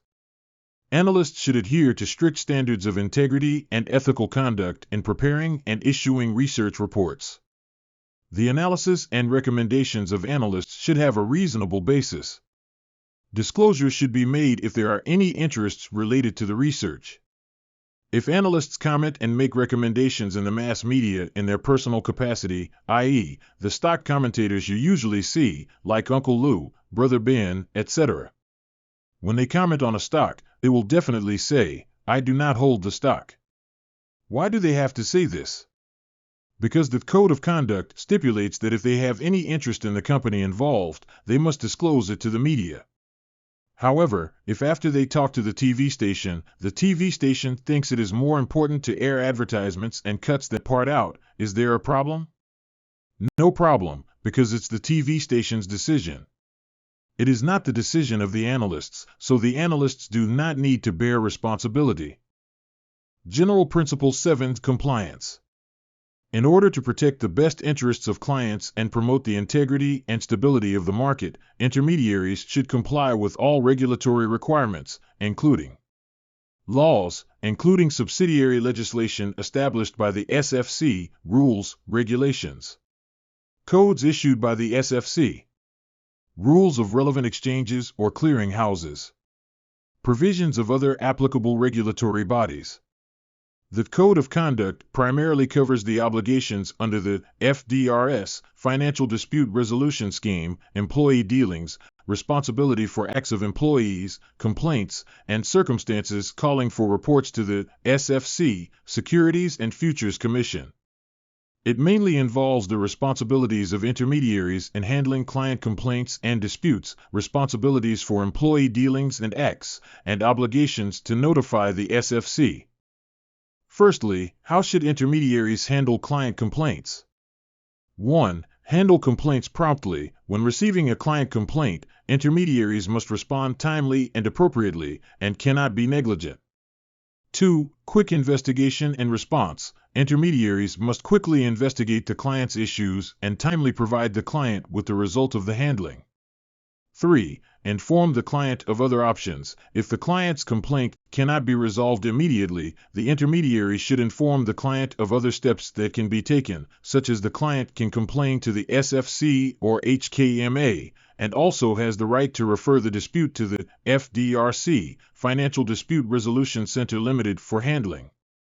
4. Carefully review the content of the complaint. After preliminary handling of the complaint, intermediaries still need to review the content involved in the complaint.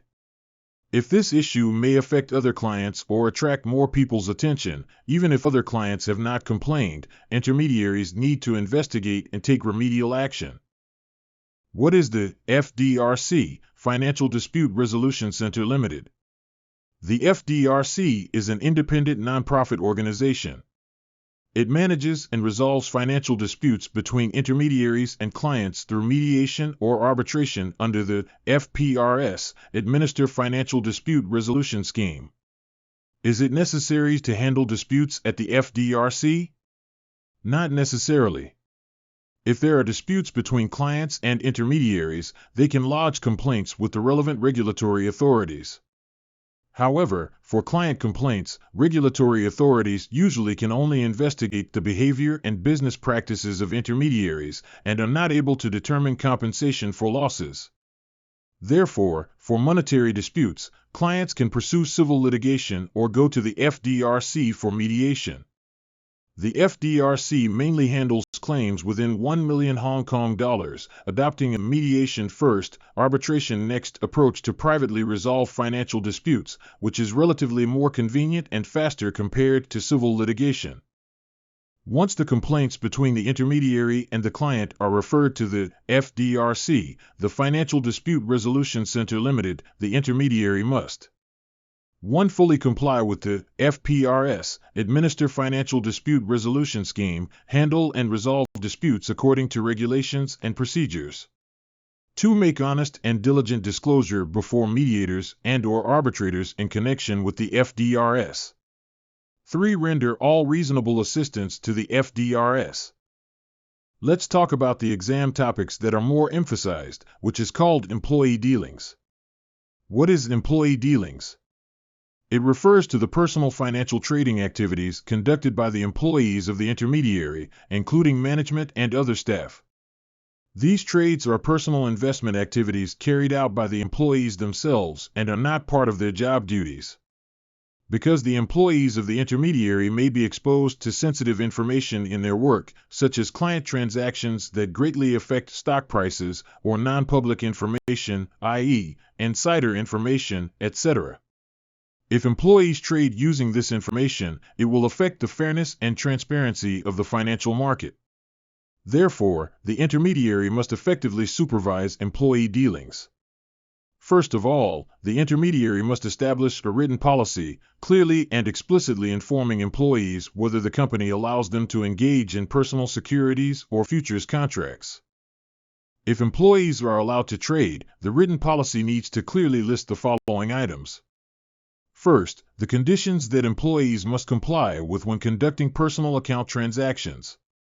For example, setting a trading blackout period, requiring employees not to trade during sensitive times. Second, specifying where employees can conduct transactions. Generally, employees can only trade through the intermediary they belong to and its affiliates. If they want to trade through other intermediaries, employees must obtain a written consent from their intermediary. For example, if Chan Tai Man, who worked at the FA Securities as a stockbroker, wants to open an account and trade stocks on other platforms, such as Hang Seng Securities, is it allowed? This mainly depends on the written policy of the FA Securities, the company Chan Tai Man belongs to. If the FA Securities allows it, Chan Tai Man must obtain written consent from the FA Securities and submit this consent to Hang Seng Securities. Remember, this written consent is very important. If there is no written consent, Hang Seng Securities cannot conduct any transactions for Chan Tai Man. Third, specify how employees should report. Employees need to report to the senior management of their company. What should they report? Before the transaction, employees must declare all related accounts within the company, including accounts of minor children and accounts in which employees have a beneficial interest. After the transaction, report all transactions conducted by the related accounts. If trading through other intermediaries, they must submit duplicates of trade confirmations and statements of account. Therefore, Chan Tai Man mentioned above, who trades at Hang Seng Securities, needs to provide duplicates of all trade confirmations and statements of account at Hang Seng Securities to the senior management of the FA Securities. Fourth, the intermediary must keep separate records of all related accounts and transactions of its employees, whether they are within the company or with other external traders, and be able to clearly identify them. Fifth, the senior management of the intermediary must actively monitor the employees' transactions to ensure that they do not engage in improper conduct and do not harm the interests of clients.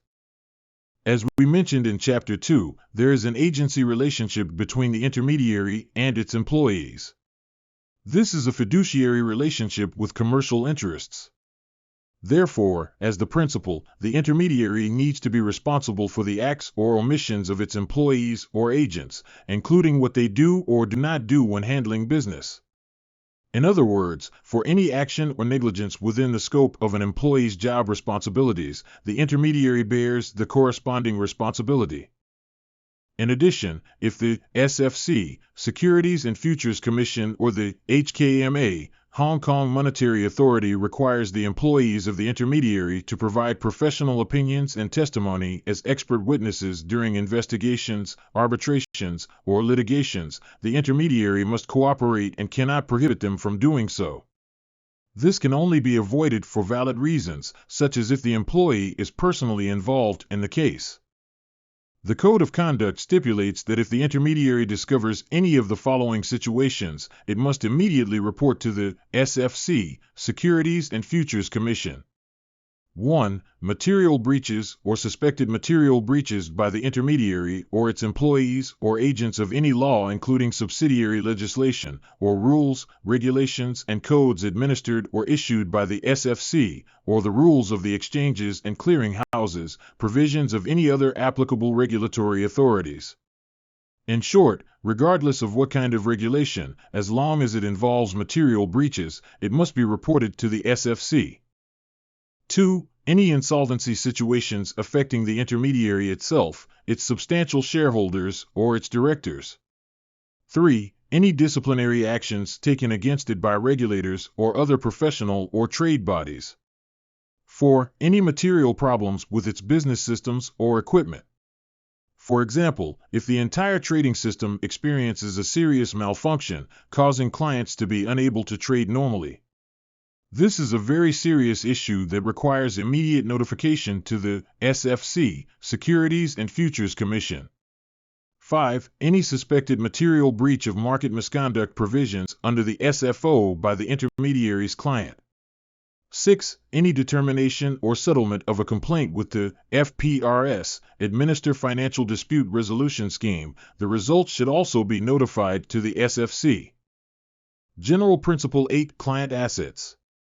The Code of Conduct requires that when intermediaries handle client assets, they must do so promptly and properly, keep timely records, and provide sufficient protection.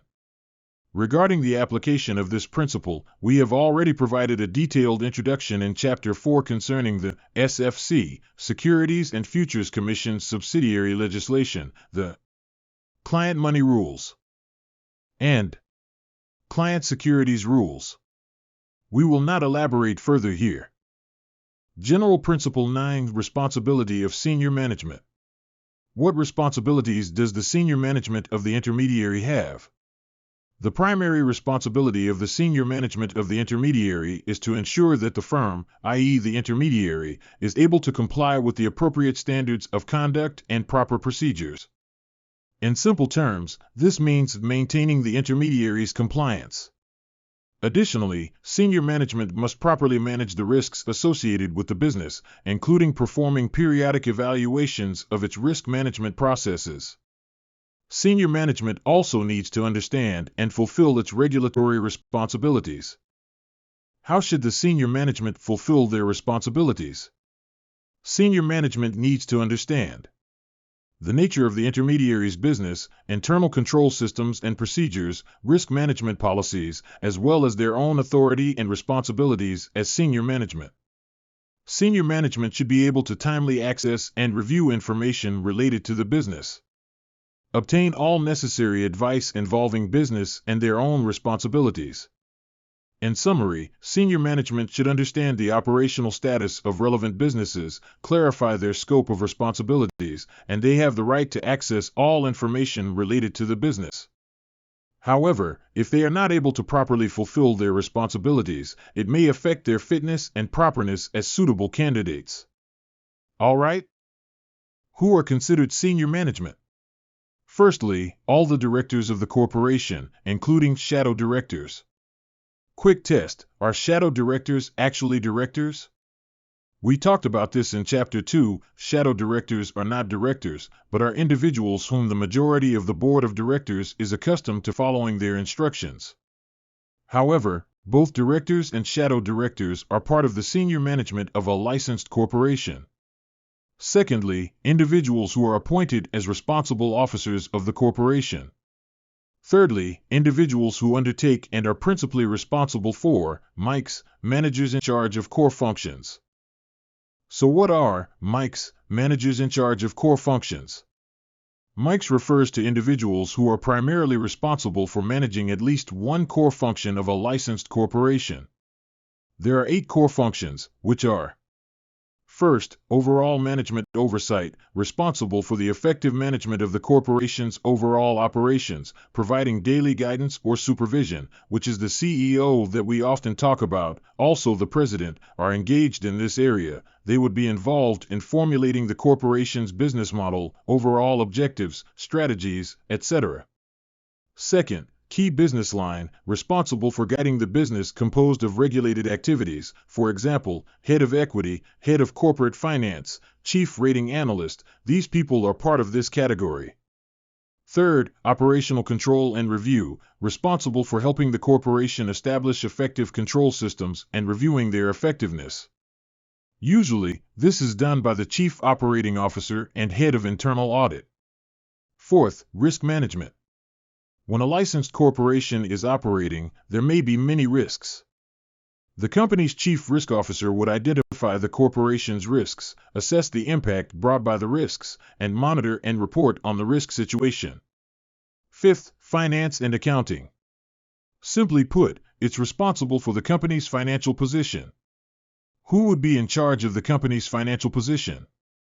Chief Finance Officer, Financial Controller, Finance Director, etc. They would be engaged in financial reporting, analyzing the corporation's financial position. Sixth, information technology. What Hong Kong people often call IT guys, who are specifically responsible for the operation of the corporation's computer systems. For example, Chief Information Officer, Head of Information Technology are engaged in this area.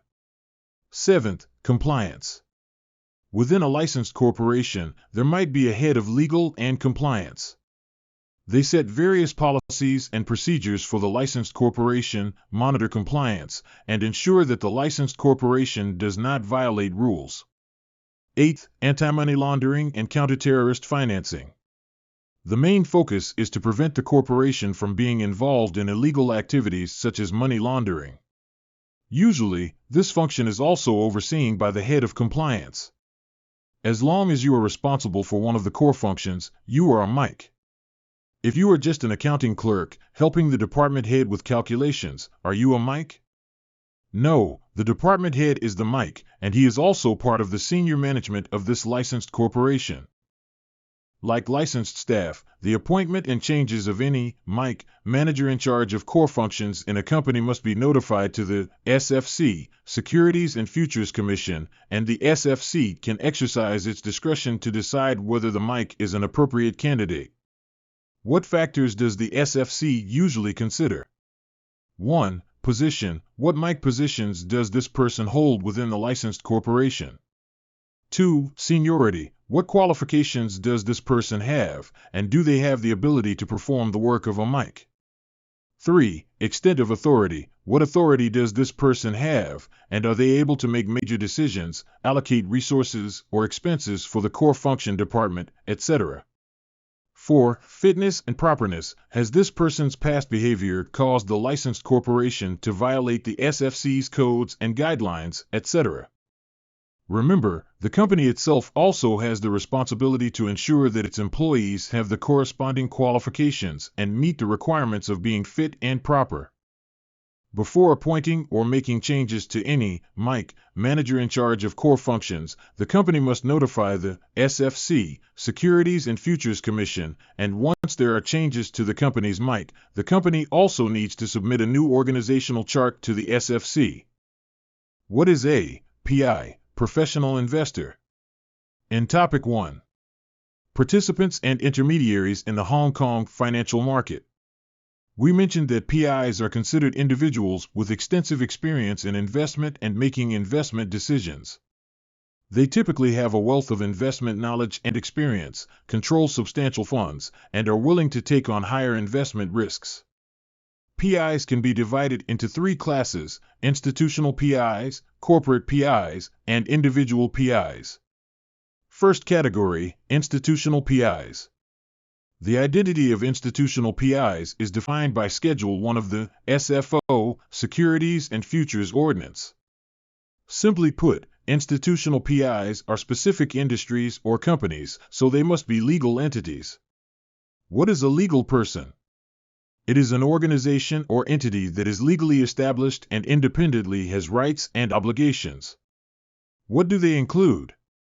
Exchanges, clearinghouses, exchange controllers, intermediaries, companies providing investment services, AFIs, authorized financial institutions, i.e. banks, insurance companies, recognized, CISs, collective investment schemes, MPF, mandatory provident fund schemes and their constituent funds, retirement schemes, and also governments, central banks, and multilateral institutions. In simple terms, they are financial institutions specialized in investment or helping others to invest. They usually have strong financial capabilities and rich investment experience. Therefore, intermediaries do not need to evaluate them, and there are no asset requirements. Second category, corporate PIs. Corporate PIs are not defined by the SFO, but by the subsidiary legislation of the SFO, the PI rules. Corporate PIs are also legal persons, including corporates, trusts, or partnerships. For these companies' business operations, the PI rules have no special requirements. Any department store, vegetable stall, fruit stall, minibus, coach, airline company can become a corporate PI. Similar to corporate PIs is the third category, individual PIs. Individual PIs are also established by the PI rules. As the name suggests, individual PIs mean natural persons. The PI rules do not have special business requirements for individual PIs. He or she can be a retiree, housewife, student, etc., as long as they have enough money and are high net worth individuals. Since the business of corporate and individual PIs is not that special, how do intermediaries determine whether a corporation or individual is a PI? First, meet the asset requirements, which means they must be financially capable, must have money, and enough money. What level of financial capability is considered enough? We will talk about that later. Second, the corporation or individual agrees to be classified as a PI. Intermediaries must obtain the client's written consent to be regarded as a PI. Third, intermediaries also need to evaluate the aforementioned corporations and individuals to see if their investment experience and knowledge meet the standards of professional investors. Meeting the above three conditions, one can be regarded as a PI. In summary, for institutional PIs, there are no special requirements for capital assessment. The industries and businesses they are in already represent sufficient strength. Corporate and individual PIs need to meet three conditions: sufficient funds, willingness to be classified as professional investors, and possess investment experience and knowledge as assessed and identified by intermediaries. So, how much money do corporate and individual PIs, professional investors, actually need to meet the asset requirements? The PI rules stipulate: for corporates or partnerships, they need to hold no less than $8 million in investment portfolio, or $40 million in total assets. For trusts, the total assets entrusted must not be less than $40 million. Satisfying these asset requirements, one can be recognized as a corporate PI. For individuals, they need to hold an investment portfolio of not less than $8 million, that is, in the individual's own account, or in a joint account with the individual's associate, i.e. spouse or children. The investment portfolio held must not be less than $8 million, or in a joint account with other people, i.e. people with no connection. The individual's share of the portfolio must be no less than $8 million, or the investment portfolio held by a corporation which is wholly owned by the individual must be no less than $8 million. And the main business of the corporation is holding investments. In summary, regardless of the ways of holding mentioned above, as long as the total investment portfolio is not less than $8 million, one can become an individual PI. Additionally, corporations wholly owned by corporate PIs or individual PIs, i.e., their wholly owned subsidiaries, whose main business is holding investments, are also considered corporate PIs. We have mentioned before that PIs, professional investors, have less protection compared to retail investors and take higher risks. So you keep talking to me about risks. Are there any benefits? Actually, there are several benefits. First, as a PI, you are not subjected to restrictions regarding unsolicited calls. This means that many brokers can proactively visit you, cold call you. Cold calling you to sell investment products, not those scams regarding immigration notifications or beauty promotions. Cold calls are for introducing high-risk, high-return investment products that retail investors cannot access, such as private equity, forex futures, etc. This way, you can have access to more investment products and have the opportunity to get more investment opportunities. Second, as a PI, you are not subject to regulations restricting intermediaries or representatives from making offers. This means that when making offers to professional investors, there is no need to comply with offer conditions. For example, fund managers can directly make offers to professional investors to purchase their stocks, futures contracts, without having to follow the prescribed written offer format and detailed regulations, and not be subject to Type 1 and Type 2 regulated activity restrictions. Isn't the procedure much simpler this way? Third, there is no limit on the renewal of standing authority for PIs. Fourth, exemption of information. For professional investors, intermediaries can refrain from providing certain information to clients, such as not needing to provide information about the intermediary and its employees to clients. As long as the client agrees, there is no need to confirm transactions with clients, provide transaction documents such as contract notes, statements of account, and receipts. Also, there is no need to provide documents related to the NASDAQ U.S. Stock Exchange pilot program. This reduces a lot of paperwork for the intermediaries.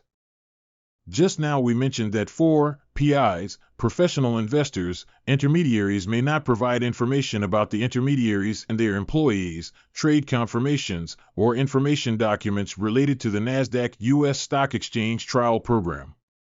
In order for corporate and individual PIs to obtain these exemptions, intermediaries must explain to clients the consequences of being regarded as a PI, and explain that the client's PI treatment is only related to particular products and markets. Clients can withdraw their PI treatment at any time and must obtain the client's written consent.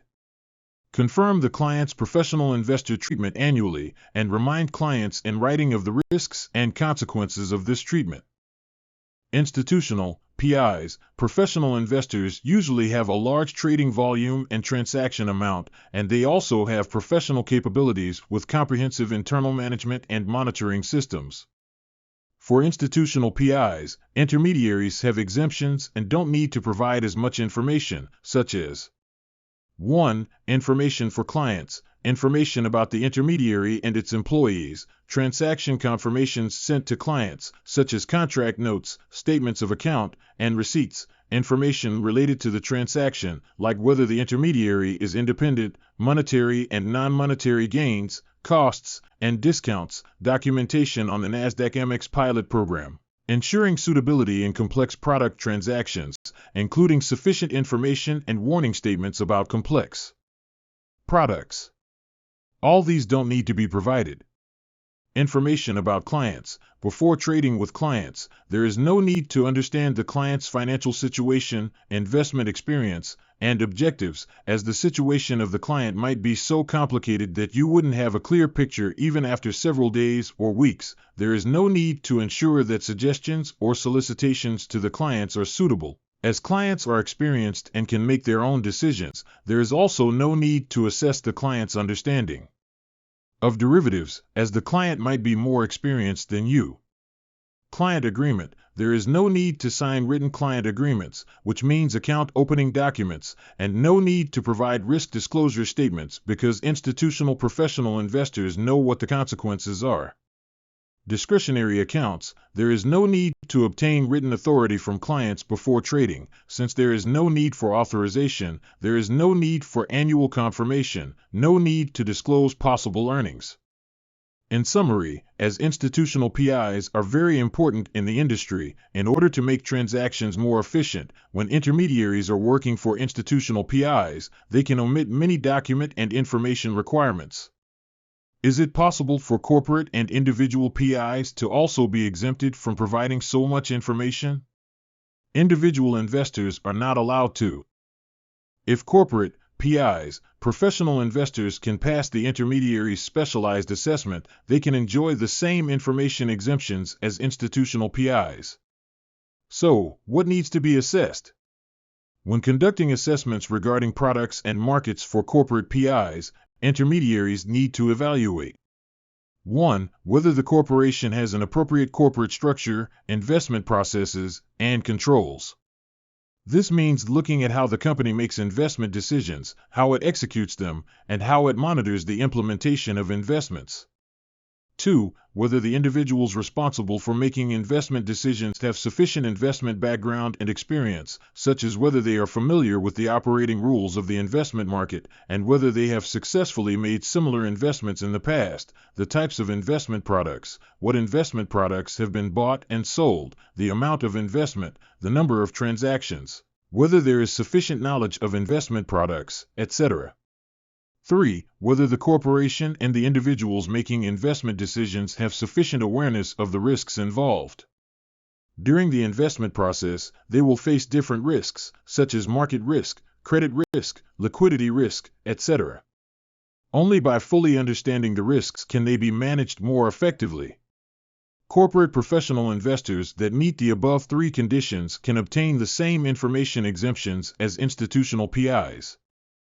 As different products and markets may have different characteristics and risk factors, intermediaries need to conduct independent assessments for corporate PIs, professional investors on particular products or markets, and they cannot cease to assess.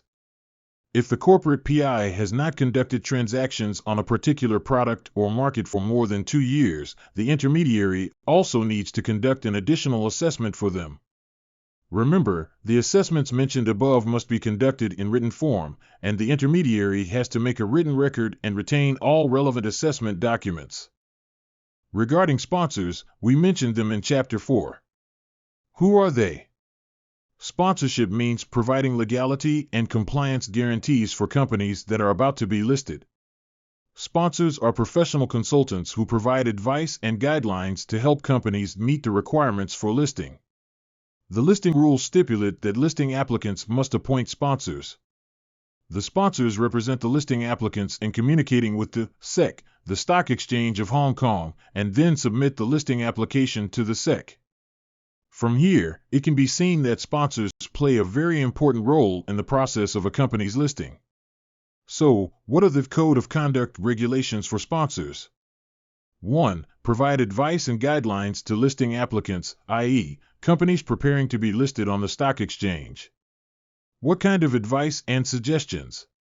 For example, informing the listing company and its directors of what responsibilities they have under regulatory requirements and how to fulfill them, if the listing applicant's operations, structure, procedures, and senior personnel have significant deficiencies, how to remedy them, and if they cannot be remedied, how to disclose them, etc. 2. Take reasonable due diligence steps in respect of a listing application. What kinds of things are reviewed? For example, the background of the listing applicant, business performance, financial position and prospects, operational structure, procedures, and the personal and business background, integrity, competence, etc. of senior management. 3. Ensure that the disclosure about a listing applicant to the public is true, accurate, and complete, without any misleading or deceptive elements. 4. Act as a bridge between the listing applicant and regulatory authorities, and ensure communication with the regulators in a truthful, cooperative, and prompt manner, and promptly provide relevant information and documents. 5. Properly keep records. All documents related to listing, including work lists, transaction team member lists, assessments, investigations, opinions, etc., must be properly backed up and kept as a complete set of records, and must be kept in Hong Kong for at least 7 years. 6. Must have sufficient resources and effective systems and controls to carry out the work of the sponsor, and must be subject to adequate supervision. 7. As the overall manager of the public offering, it is necessary to ensure that the public offering is conducted fairly and orderly. 8. Must ensure that analysts can obtain the issuer's listing documents and material information. During the company's listing process, the sponsor needs to provide analysts with all material information related to the listing applicant or listing application, including forward-looking information, to help them understand the true situation of the company and thereby make accurate analyses and judgments, and provide more transparent, objective, and fair information to the public. Earlier, we mentioned that due to the global financial crisis in 2008, regulatory authorities in various countries advocated for central clearing in OTCD, over-the-counter derivatives transactions, to increase the transparency of the OTCD market and reduce counterparty risk involved, thereby reducing the systemic risk of OTCDs. Hong Kong also introduced a series of regulatory requirements for OTCD transactions, including the OTCD reporting rules and OTCD clearing rules that we talked about in the previous chapter. In 2014, the Securities and Futures Amendment Ordinance introduced the Type 11 regulated activity, dealing in OTC derivative products or advising on OTC derivative products, and the Type 12 regulated activity, providing client clearing services for OTC derivative transactions. Provisions of the Code of Conduct regarding OTC derivatives. What are the conduct requirements in the Code of Conduct to reduce the risks in OTC derivatives trading? First, who would be regulated by the risk reduction provisions of the Code of Conduct regarding OTC derivatives trading? Licensed corporations and related persons of licensed corporations, including affiliates and other related persons, such as shareholders, directors, and employees. Take note: registered institutions are not required to comply. So, what are the provisions? Regulations on transactions with group affiliates and other connected persons. Risk reduction and margin requirements for OTCD transactions that are not centrally cleared. So, how to manage transactions of group affiliates and other connected persons? It mainly revolves around three aspects: risk management, principles of dealings, and disclosures when dealing. 1. Risk management. OTCD, over-the-counter derivatives transactions, are usually conducted directly between the two parties involved, and each transaction faces market risk and credit risk due to the other party's default. Therefore, licensed corporations may bear financial risks due to related third parties. So, which are the related third parties? These include group affiliates of the licensed corporation, connected persons such as shareholders, directors, and employees, and independent third parties. For example, an investment company. Huankai conducted a large amount of OTCD transactions for its parent company, Phoenix. If Phoenix suddenly experiences a deterioration in its financial situation and cannot fulfill its transaction obligations, then Huankai may have to bear the financial risks arising from this event, such as repaying the debts or losses incurred by Phoenix due to its default. Therefore, licensed corporations should apply the same risk management standards to all contracting parties.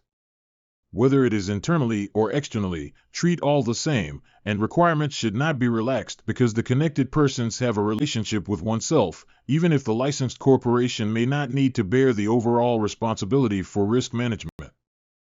2. Principles of dealings. When a licensed corporation is soliciting, recommending, or arranging for its group affiliates to conduct OTCD, over-the-counter derivatives transactions with clients, other than a client that is a group affiliate, it should act in the best interests of the clients. For example, the parent company of the investment company Huankai is Phoenix. Assume that a client of Huankai, an insurance company called Anshin Insurance, wants to conduct an over-the-counter interest rate swap transaction with Phoenix. In this situation, Huankai should first consider the best interests of the insurance company Anshin Insurance, rather than only focusing on the interests of its parent company Phoenix. 3. Disclosures when dealing with unlicensed persons. When a licensed corporation is soliciting, recommending, or arranging for clients to conduct OTCD, over-the-counter derivatives transactions with its group affiliates, if these group affiliates are not licensed by the SFC, Securities and Futures Commission, then the licensed corporation must make additional risk disclosures in the written client agreement. Clients should be made aware that they are transacting with a counterparty, i.e., the affiliate of the licensed corporation, which does not hold an SFC license, and the transaction may not have the protection of SFC supervision. Furthermore, regardless of whether the group affiliate is subject to regulation by other overseas regulatory bodies, the licensed corporation should disclose this to the client. However, if the client itself is a licensed corporation, or is a trader or bank that is regulated by the SFC or a similar jurisdiction, there is no need to make this additional disclosure. In conclusion, a licensed corporation in any transaction should not relax risk management standards due to the relationships with group affiliates and connected persons. It should prioritize the interests of the clients in the transaction and disclose to the clients the non-license holder status of the group affiliates. How can the risks of NCC/OTCD, non-centrally cleared over-the-counter derivative transactions, be mitigated? Firstly, who are subject to the risk mitigation requirements in NCC/OTCDs? The risk mitigation requirements apply only to licensed corporations, and specifically, they apply to two types of transactions. 1. NCC/OTCD contracts entered into by the licensed corporation for its own account, i.e., derivative investments/speculation conducted by the licensed corporation itself. Therefore, these requirements do not apply to transactions conducted on behalf of clients. 2. Licensed corporations that have obtained a license to carry out regulated activities Type 9, asset management, and manage portfolios of NCC/OTCDs for CISs, collective investment schemes, are also subject to the requirements. What are the risk mitigation requirements about? The risk mitigation requirements mainly revolve around four key areas: documentation, valuation, portfolio matters, and handling of disputes. 1. Documentation. Prior to, or at the same time as, entering into a NCC/OTCD, non-centrally cleared over-the-counter derivative transactions, the licensed corporation is required to sign a written trading relationship document with the counterparty, clearly stating their respective roles. After entering into the transaction, the licensed corporation should promptly provide written confirmation of the material terms of the transaction, known as a trade confirmation, to ensure that all parties involved assume their respective legal obligations. 2. Valuation.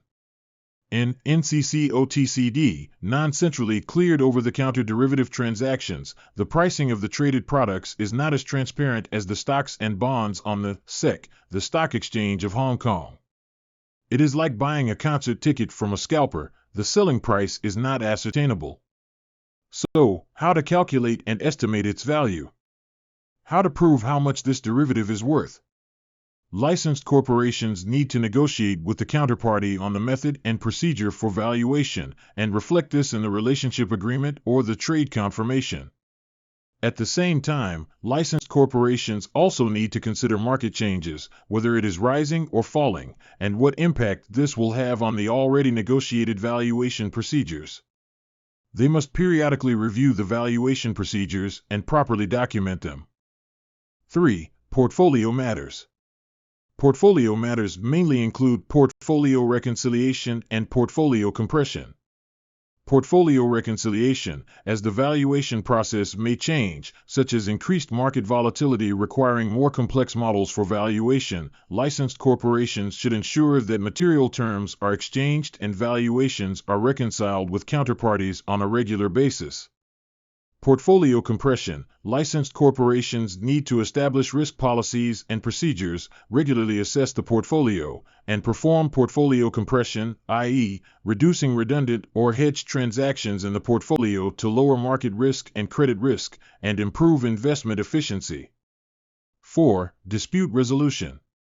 As there is no clearinghouse involved in the settlement of payments and goods, licensed corporations also need to establish policies and procedures with counterparties for dispute resolution. This includes determining how to identify and resolve disputes when there are differences in views on transaction quantities, material terms, valuations, etc. In summary, to mitigate the risks of non-centrally cleared over-the-counter derivative transactions, licensed corporations need to establish legally binding relationship documents, perform transaction confirmation, clarify valuation methods and procedures, regularly perform portfolio reconciliation and compression, and establish effective dispute resolution mechanisms. To further reduce systemic risk and promote central clearing, international regulatory authorities have also established an international framework, setting minimum standards for margin requirements for NCC OTCDs, non-centrally cleared over-the-counter derivative transactions.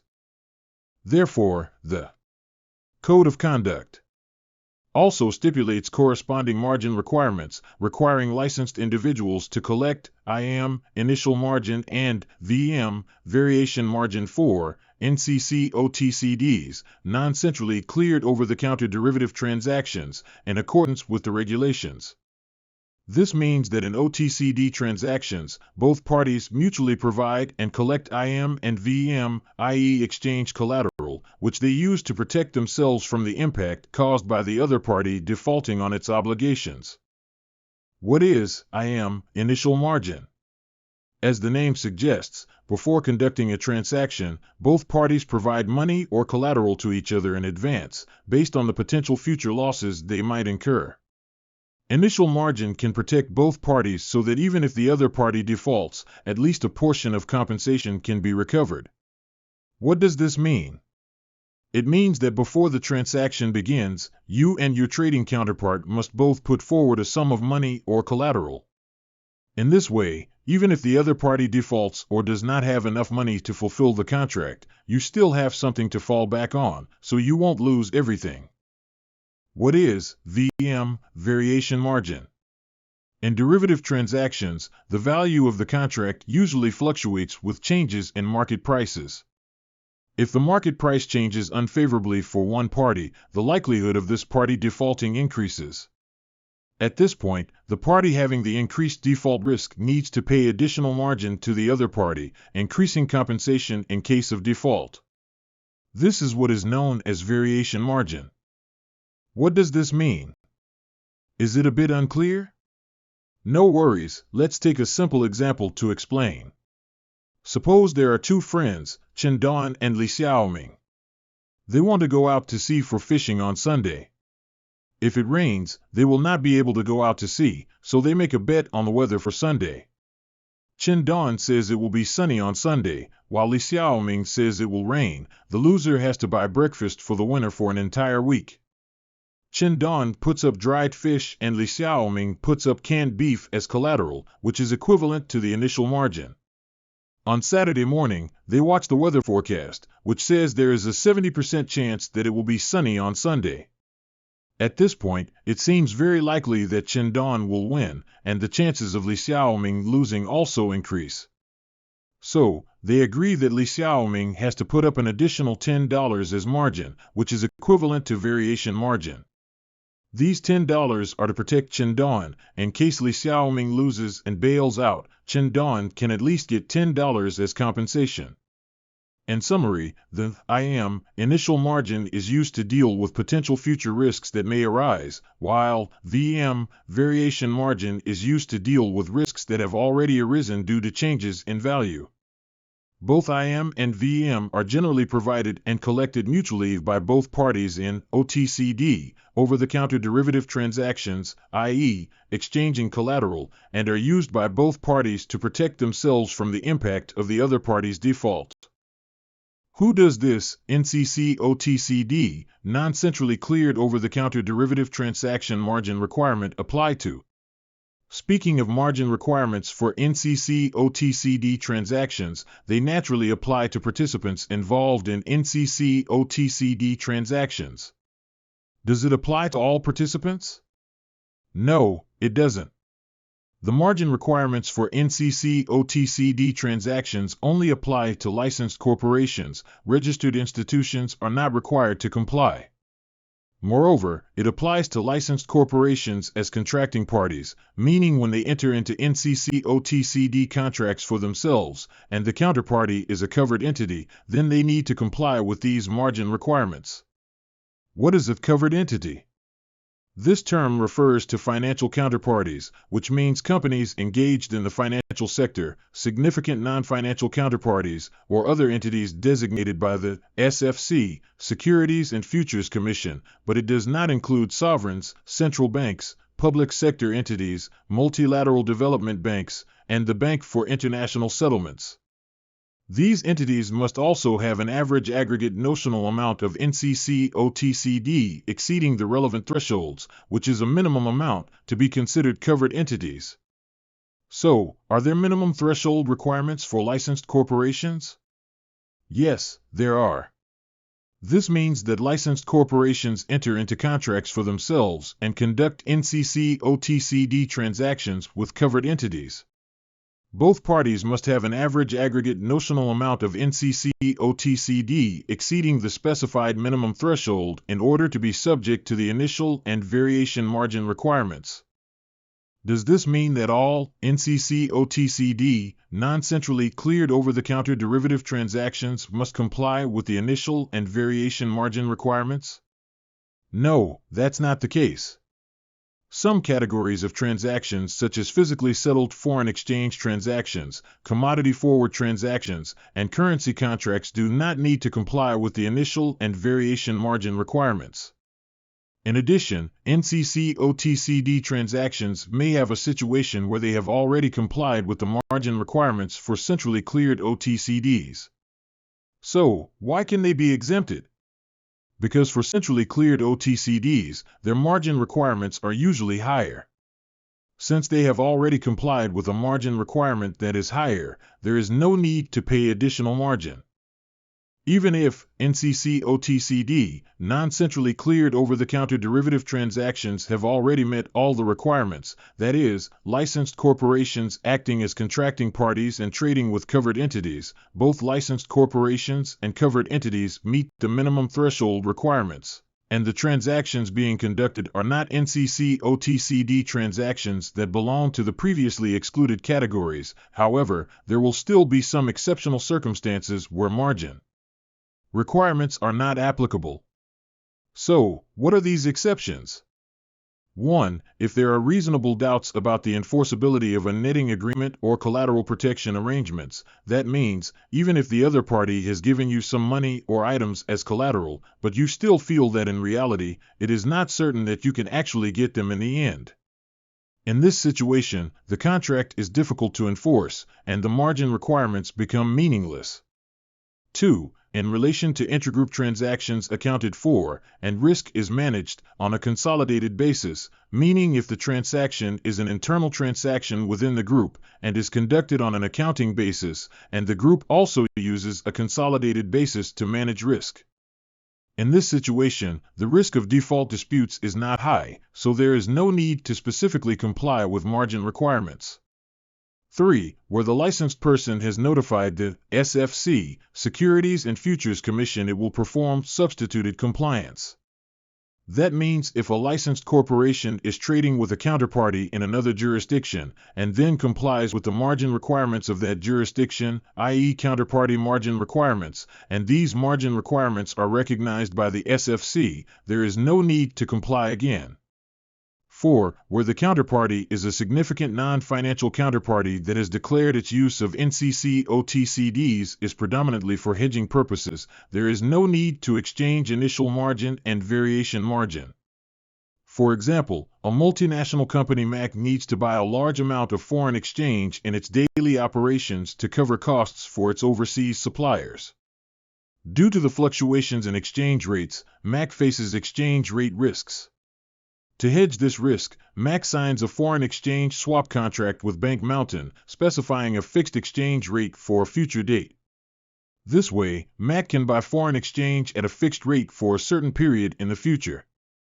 Since MAC uses the foreign exchange swap contract to lock in the exchange rate for future payments to suppliers, it protects itself from fluctuations in exchange rates. This is a hedging strategy, the main purpose of which is to reduce risk exposure, not speculation. At this time, if MAC is required to pay initial margin and variation margin for each derivative transaction, it may have a significant impact on the company's cash flow, making it unable to operate effectively. In this situation, margin requirements are also not applicable. Alright, to help everyone further understand the relationship between NCC/OTCD, non-centrally cleared over-the-counter derivative transactions counterparties and margin, we have made some simple examples to help everyone understand and remember. Case 1. If you are a licensed corporation and the counterparty is a regular company, do you need to comply with the margin requirements?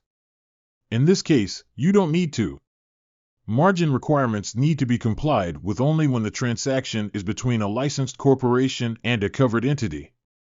So, for Case 2, if you are a licensed corporation and the counterparty is a covered entity, do you need to comply with the margin requirements? In this case, yes, you definitely need to. Scenario 3. If you are a registered institution and the counterparty is a regular company, do you need to comply with the margin requirements? No, you don't. Registered institutions do not need to comply with margin requirements. So regardless of whether the counterparty is a regular company or a covered entity, there is no need to comply. Therefore, Scenario 4 also does not need to comply. Let's now look at another chart, which is also about the applicable conditions for NCC/OTCD, non-centrally cleared over-the-counter derivative transactions. Case 1. If you are a licensed corporation and the counterparty is a covered entity, but regardless of whether it is you or your counterparty, the average aggregate notional amount owned does not exceed the relevant threshold, do you need to comply with margin requirements? No need. Both licensed corporations and covered entities must have an average aggregate notional amount exceeding the relevant threshold to be required. So, in Situation 2, if you are a licensed corporation and the counterparty is a covered entity, and your average aggregate notional amount exceeds the relevant threshold, then you need to comply with margin requirements. Situation 3. If you are a licensed corporation and the counterparty is a registered institution, and your average aggregate notional amount exceeds the relevant threshold, do you need to comply with margin requirements? Although margin requirements do not apply to registered institutions must also comply with margin requirements when trading with licensed corporations as counterparties. Situation 4 and 5. These involve NCC/OTCD transactions conducted by entities other than registered institutions and licensed corporations. If the counterparty is a regular company, do you need to comply with margin requirements? No need. Even if the transaction is conducted with a covered entity, there is no need to comply. Regardless of whether the average aggregate notional amount exceeds the relevant threshold, there is no need to comply at all. When the average aggregate notional amounts of licensed corporations and covered entities both exceed the relevant threshold, and they engage in NCC/OTCD transactions, they usually have to exchange initial margin and variation margin. However, initial margin and variation margin do not necessarily have to be collected every time. If the licensed corporation does not need to bear the counterparty's risk, then there is no need to exchange initial margin. For example, if the counterparty has very good credit, there are other risk management measures or hedging strategies, and the requirements of these measures and strategies are higher than the margin requirements, or if the contract is fully collateralized with cash or other assets. In this situation, where the licensed corporation does not have to worry about the counterparty defaulting, there is no need to exchange initial margin. However, it may still need to exchange variation margin to reflect changes in the contract value. How to calculate the margin? When the margin needs to be exchanged, the margin used for the exchange must be calculated using the approach and steps outlined in the Code of Conduct. The initial margin needs to be calculated at least once every 10 days. Since the initial margin is an estimated value, it is used to predict the possible loss in trade value in the event of a counterparty's default. This value is usually determined at the beginning of the trade and needs to be reassessed and adjusted according to market value during the course of the trade. The variation margin needs to be calculated at least once a day. The variation margin reflects the current market value fluctuations and adjusts the unrealized profits or losses generated by both parties of the trade due to market value changes. Therefore, it needs to be recalculated daily to reflect the latest changes in market value. Both the IM and VM should be collected as quickly as possible within a practically feasible range. What are the arrangements for initial margin? 1. Protection. The initial margin is used by both parties to protect themselves from the impact caused by the other party's default. Therefore, licensed persons must ensure that assets are properly protected. Licensed persons who collect initial margin must ensure that the collected margin can be actually possessed or legally enforced in case the counterparty defaults or is unable to repay. In simple terms, it means making sure that the margin can be actually obtained and must not be an empty promise. At the same time, they also need to keep the initial margins from different counterparties separately. Licensed persons who provide initial margin should ensure that there are legal protections in place for the provided margin in case the counterparty defaults or is unable to repay, to protect the rights and interests of the relevant licensed persons. That is to say, they need to ensure that the licensed person can retrieve the submitted margin as much as possible or obtain corresponding compensation. 2. Segregation. Licensed persons who collect initial margin must treat the initial margin as client assets. Keep it separate from their own assets, hold the initial margins provided by different counterparties separately, or entrust it to an independent third-party custodian for safekeeping. 3. Repledging. Unless there is written consent from the counterparty, licensed persons cannot use the collected initial margin for repledging or in any other manner again. What kinds of assets can be used as collateral for FMCC OTCD, non-centrally cleared over-the-counter derivative transactions? Cash, marketable debt securities, gold, listed stocks, and other such assets are acceptable.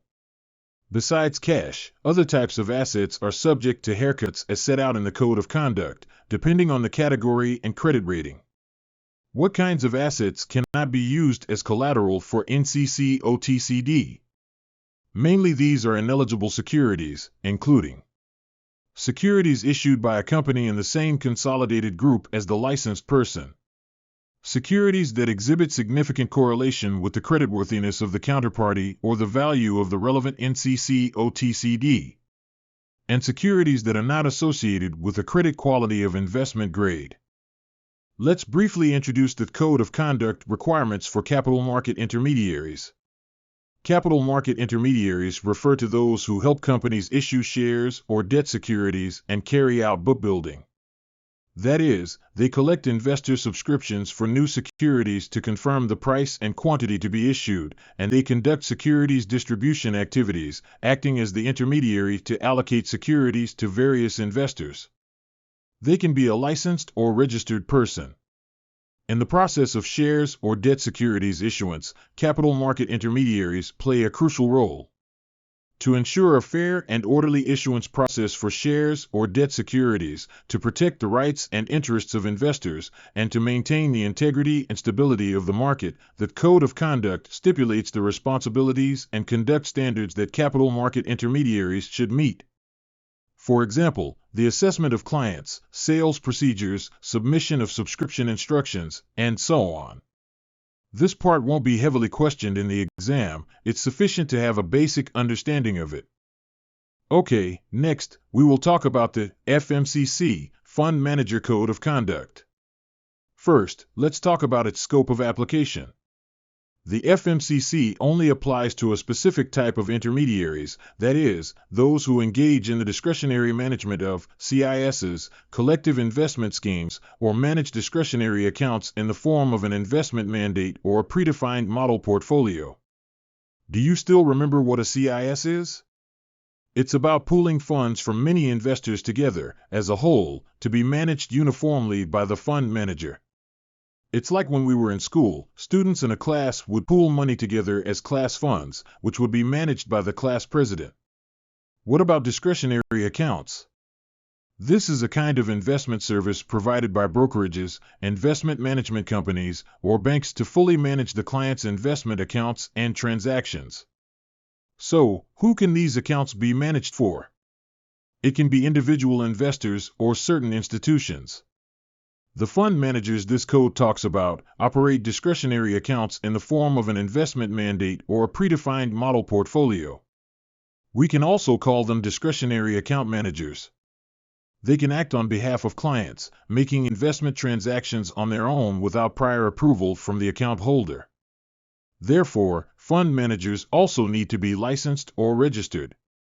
If you don't manage a CIS or discretionary account, do you not need to comply with the Code of Conduct for fund managers? That would indeed be the case.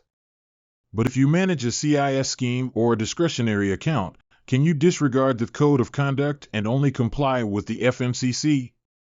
Of course not. In addition to the FMCC, fund managers must also comply with other relevant laws and guidelines, including the Code of Conduct, ICG, Internal Control Guidelines, SFC Handbook for Unit Trusts and Mutual Funds, Investment-Linked Assurance Schemes and Unlisted Structured Investment Products, etc. In the FMCC, some principles are repeated from the Code of Conduct, and it also covers some key points from the ICG. What are the consequences of violating the FMCC, Fund Manager Code of Conduct? The FMCC is stated as a code, so it is not a part of the law. The consequences of violating it are just like violating the Code of Conduct. It only negatively affects a person's fitness and properness for certain roles. Of course, if it affects someone's fitness and properness, they may face actions such as having their license revoked, being fined, or receiving a reprimand, but they will not be breaking the law. Since they are not breaking the law, is there a chance of imprisonment? If they haven't broken the law, they won't be imprisoned. Before imposing penalties, the SFC, Securities and Futures Commission, will also consider factors such as the size of the company and what compensatory measures the company's senior management has taken, among others. So, we know that the Code of Conduct dedicates a lot to describing client relationships, and the FMCC, Fund Manager Code of Conduct, also has similar requirements. Honesty and fairness. Representations made or information supplied by the fund manager or its employees should be accurate and not misleading. All advertisements and marketing materials should be authorized by the SFC, Securities and Futures Commission, and there should be no false, biased, misleading, or deceptive content. Descriptions of the fund should be clear, fair, and balanced, fully disclosing both the positive and negative aspects, along with all risks. The content must be consistent with the fund's offering documents, and any statements about the past performance or achievements of the fund must be verifiable. That is, these statements must be based on true, verifiable data or information. What else? Charges should be fair and reasonable. Do not arbitrarily raise prices or charge at will. Gifts and benefits of fund managers. So, what about the gifts and benefits of fund managers? Fund managers are those who provide asset management services by managing CISs, collective schemes, or discretionary accounts. So, can fund managers accept gifts, rebates, and benefits? They can. However, to prevent fund managers from overlooking the interests of clients due to their own interests, fund managers should not provide or accept any inducements that may cause a significant conflict of interest between them and their clients, that is, benefits. For example, the fund manager Good Luck Company, because of the high commission provided by Kaohsiung Brokerage, invested the client's investment funds into the products of this company. But its investment products are high risk, low return, and lack transparency. The investment failed in the end, seriously affecting the interests of clients. According to the POBO, Prevention of Bribery Ordinance, it is an offense for an agent, such as a licensed or registered person, to seek or accept unfair benefits that may lead him to fail to act in the best interests of the client. It also stipulates that it is an offense for anyone to offer benefits to an agent. In the above example, Kaohsiung Brokerage provided inducements, and Good Luck Company, the fund manager, accepted them, both of which are offenses. So, benefits can be accepted, but they cannot be accepted casually. The fund manager must establish a written guideline, clearly stating what can be accepted, what cannot be, and the maximum amount that can be accepted, etc. If the accepted benefits exceed the limit, they must also be recorded. So, do they need to explain to the client what benefits they have received? Of course, they do. Diligence. When executing trades or buying and selling, fund managers should consider the current market conditions, the nature of the trade, and the amount of execution, striving to ensure that the fund's trades are executed under the best conditions, such as the best price, time, and method, as well as the scale of the trade, etc., to achieve the most beneficial investment results. Clients have to pay trading fees to fund managers. Some fund managers may frequently conduct trades to earn higher income, which is not executing trades under the best conditions. In summary, it is necessary to ensure that the information provided to clients is correct and not misleading. The charging price should be reasonable. When accepting benefits, there should be no conflict with the interests of clients, and clients should be informed. When executing trades, they should be executed under the best conditions. These are actually similar to the code of conduct, all right? When a fund manager manages a client's investment portfolio, in order to execute trades, an investment mandate needs to be established with the client. This is an authorization given by the client to the fund manager, which clearly states the strategy, objectives, investment restrictions, and investment guidelines of the portfolio. What kind of objectives would there be? For example, whether the portfolio is for appreciation, capital preservation, or hedging. What kind of restrictions are there? For example, the maximum holding of individual assets, the leverage ratio that can be used, whether it involves GEM stocks, derivative products. What are the special guidelines? Including asset classes, risks, asset allocation ratios, etc. What information should the fund manager provide to the client? Providing adequate information about the fund manager to the fund and investors. The fund manager should provide adequate information to the fund, including his business address, operating conditions or restrictions, and identity and status of persons acting on its behalf with whom the fund may have contact. In addition, according to the requirements of the fund, disclose the fund manager's own financial situation, such as balance sheets, debt and equity ratios, investment performance, etc. Furthermore, disclose information on climate-related risks, such as identification, assessment, management, monitoring, etc., whether regulatory arrangements have been made, and whether they have been added to the investment and risk management process. If the discretionary account manager charges a fee in the form of a management fee or performance fee, before providing such services, it will need to enter into a discretionary client agreement. What does it include? As we have mentioned before, the specific information of the client and the discretionary account manager. What are the services and charges provided by the discretionary account manager? What are the applicable terms and conditions for exercising the discretionary power and risk disclosure statements, etc.?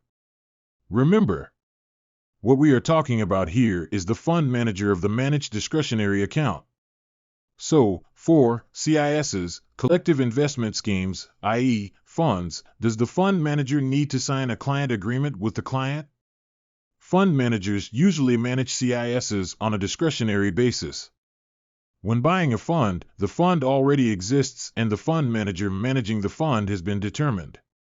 As a client, if you decide to buy this fund, you need to sign the fund's offering document or application form, which usually includes the terms of the client agreement, such as who manages the fund. So there is no need to sign an additional client agreement. Fund managers may encounter situations of actual or potential conflicts of interest from time to time. For example, managing several funds at the same time, if a very advantageous investment opportunity arises, which fund should this opportunity be allocated to? In the same fund, who should the buy and sell orders be allocated to? Moreover, as we mentioned before, frequent trading to earn more management fees, or even possibly investing fund assets into unsuitable products for higher rebates, etc. So, in order to minimize conflicts and ensure that fund investors are treated fairly, what should fund managers do? 1. Take reasonable steps to identify and prevent conflicts. 2. Once a conflict of interest, whether actual or potential, is identified, reduce and manage the conflict through appropriate protective facilities and measures, and monitor it. 3. Properly disclose conflicts that have been identified to investors.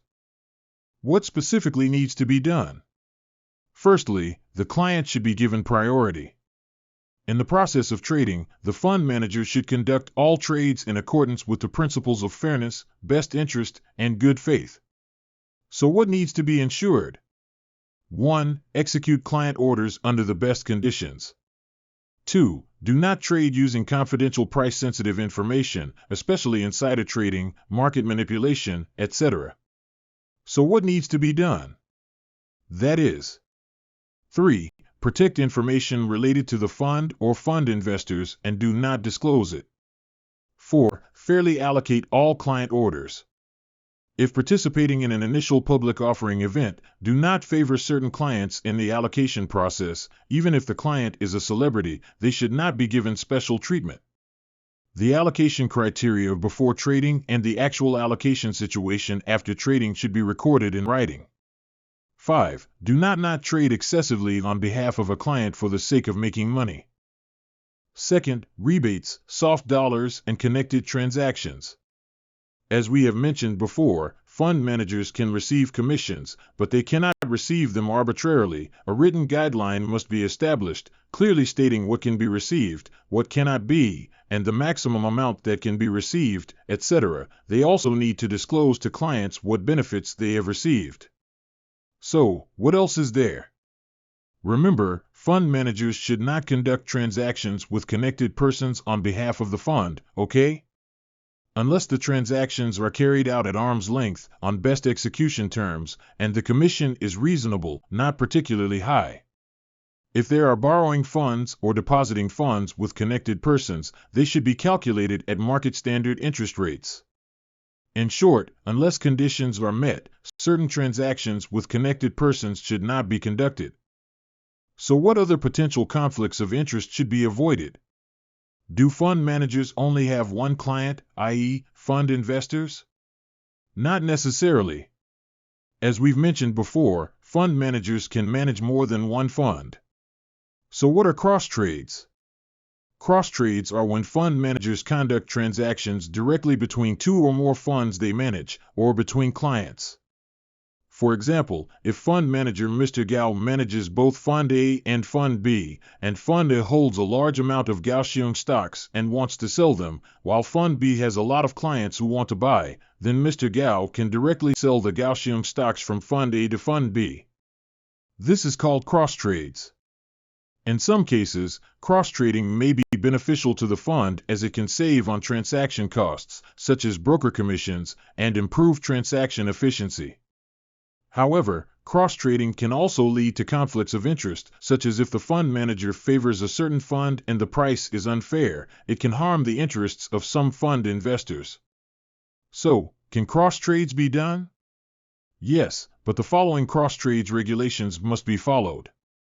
1. Cross trades between client accounts. Transactions between client accounts must be conducted fairly to avoid any client suffering a loss, and must be reported to the client. For example, if client Zhang Don wants to sell some Kaohsiung stocks and client Li Xiaoming happens to want to buy, then the fund manager can help them conduct the transaction directly. At this time, fairness must be ensured. 2. Cross trades between the house account and client accounts, i.e. the intermediary trading with the client, must obtain the client's written consent in advance and disclose the related conflicts of interest to the client. Remember, the operation can only be carried out after the client agrees, okay? In terms of the order of processing, client transactions must be handled first, followed by house account transactions. For example, the fund manager knows that a client account is going to buy a large amount of Kaohsiung stocks. So they buy these stocks first, and then sell them to the client after the stock price rises. This behavior is called front-running and is strictly prohibited because it harms the client's interests. Therefore, to avoid this situation, the fund manager must first handle the client's transactions and then process their own trading orders. 3. Employees' personal accounts cannot conduct cross-trades with client accounts. A company account is an account controlled by the fund manager or a connected person. To ensure all clients are treated fairly, if the fund manager operates trading orders for the company account, they must first handle the client's transactions and then handle the company account's transactions. The following regulations also apply to company account transactions. House orders should only be aggregated with client orders where it is in the best interests of clients. In other words, if the fund manager decides to combine the company's and client's transactions, they must ensure that this is done for the maximum benefit of the client, such as obtaining a better trading price, rather than for the company's benefit. Trading should not be conducted based on advanced knowledge before the client has received the relevant recommendations, research reports, or analyses and has had a reasonable opportunity to make decisions based on this information, whether for oneself or for the client. For example, a fund manager knows that a company is about to release a very positive research report on a certain stock. They should not use this information to buy this stock for the company account before the report is released and understood by the client. This is insider trading and is not allowed. When a fund manager operates a trading account for the company, it should not deal ahead of funds. Unless prior written consent is obtained from senior management such as the compliance officer and the reasons for their consent are recorded. For example, a fund manager wants to buy a certain stock for the company account, but they will also execute the same transaction for the fund. If there is no written consent from the senior management, the fund's transaction must be executed first. The employees of the fund manager, including directors, are collectively referred to as relevant persons. They should not harm the interests of the fund manager's funds or the fund manager itself. When relevant persons conduct personal account transactions, in addition to complying with the provisions of the Code of Conduct, such as the conditions that must be complied with when conducting personal account transactions, the platform for transactions, reporting on transactions, etc., they must also comply with the following additional provisions. Relevant persons must obtain written approval from the compliance officer before conducting personal account dealings, and the validity period of the approval should not exceed 5 trading days. And the personal investment projects of relevant persons must be held for at least 30 days, unless there is written approval. In summary, these trading regulations are to reduce and avoid conflicts of interest, and to ensure that all clients are treated fairly in transactions. With so many regulations and requirements, how can fund managers have an effective compliance function? 1. Fund managers must have a compliance officer who reports directly to senior management to ensure effective and independent compliance functions. The compliance officers should also establish a procedure for handling complaints promptly. 2. Fund managers need to ensure timely identification of noncompliance, report material noncompliance to the SFC, and remedy them promptly. 3. Fund managers also need to respond promptly to inquiries from the SFC and provide the requested information. The information provided should be complete and not misleading. If the information is incorrect, the SFC should be notified immediately. How should fund managers protect and manage the assets of the fund? To properly protect fund assets, fund managers should separate fund assets from their own assets and other client assets. If the license permits, fund managers can keep the assets in a segregated trust account. However, all relevant provisions of the SFO, Securities and Futures Ordinance, must be complied with. What are these provisions? They include the client money rules and the client securities rules. If the license does not permit, what should be done? It is to entrust custody to a qualified custodian, such as a registered trust company, an AFI, authorized financial institution, an overseas bank which is subject to prudential supervision, or any other qualified institution. If a fund manager appoints a custodian, they need to ensure that the custodian is qualified. What constitutes being qualified? Can they properly separate fund assets from other assets? What about the legal and regulatory status? Are there any adverse legal regulatory records? What about financial resources, the ability to manage conflicts of interest, and the ability to organize arrangements, etc.?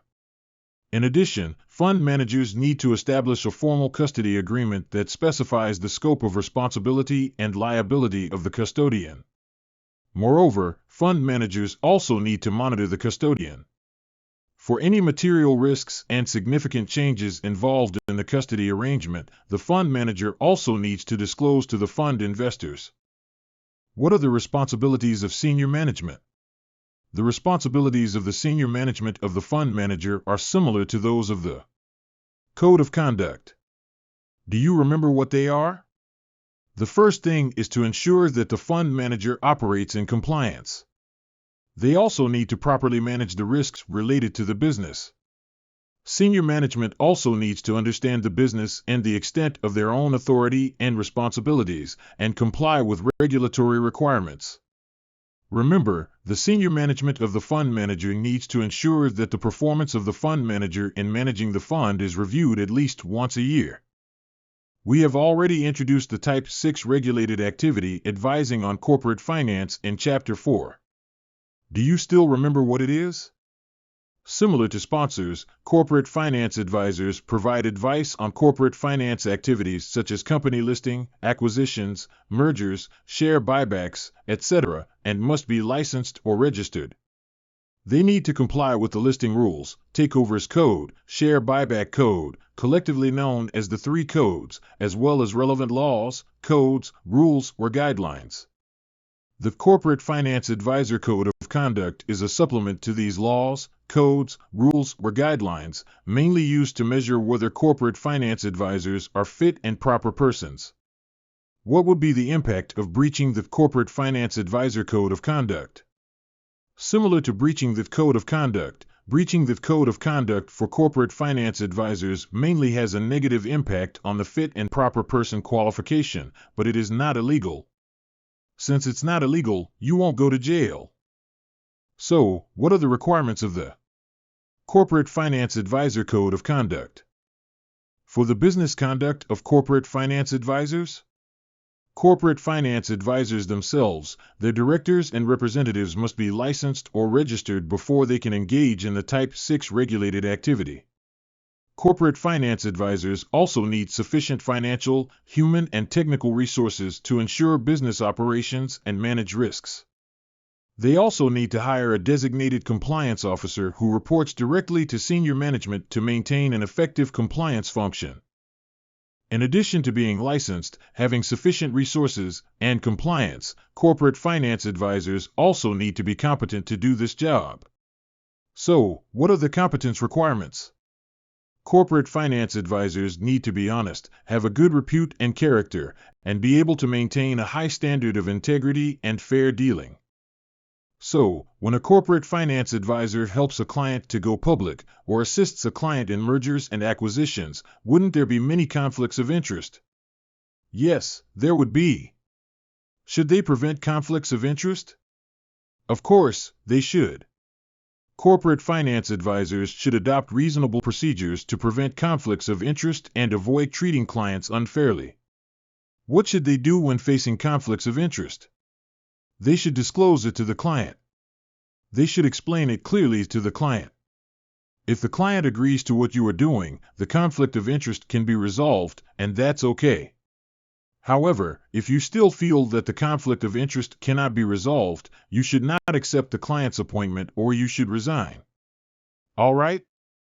If the group to which the corporate finance advisor belongs is also engaged in other activities, such as auditing, banking, securities research, stock brokerage, or fund management, they should pay special attention to the segregation of duties, including physical separation of office. For example, which business is on which floor, where to place the staff, which office, which room, etc. Separate the business and related staff to prevent the flow of confidential or price-sensitive information related to corporate finance business. Just like in schools, classrooms and staff rooms are usually not put together, separating students and teachers. This way, when teachers set questions or discuss test answers, students won't know this information.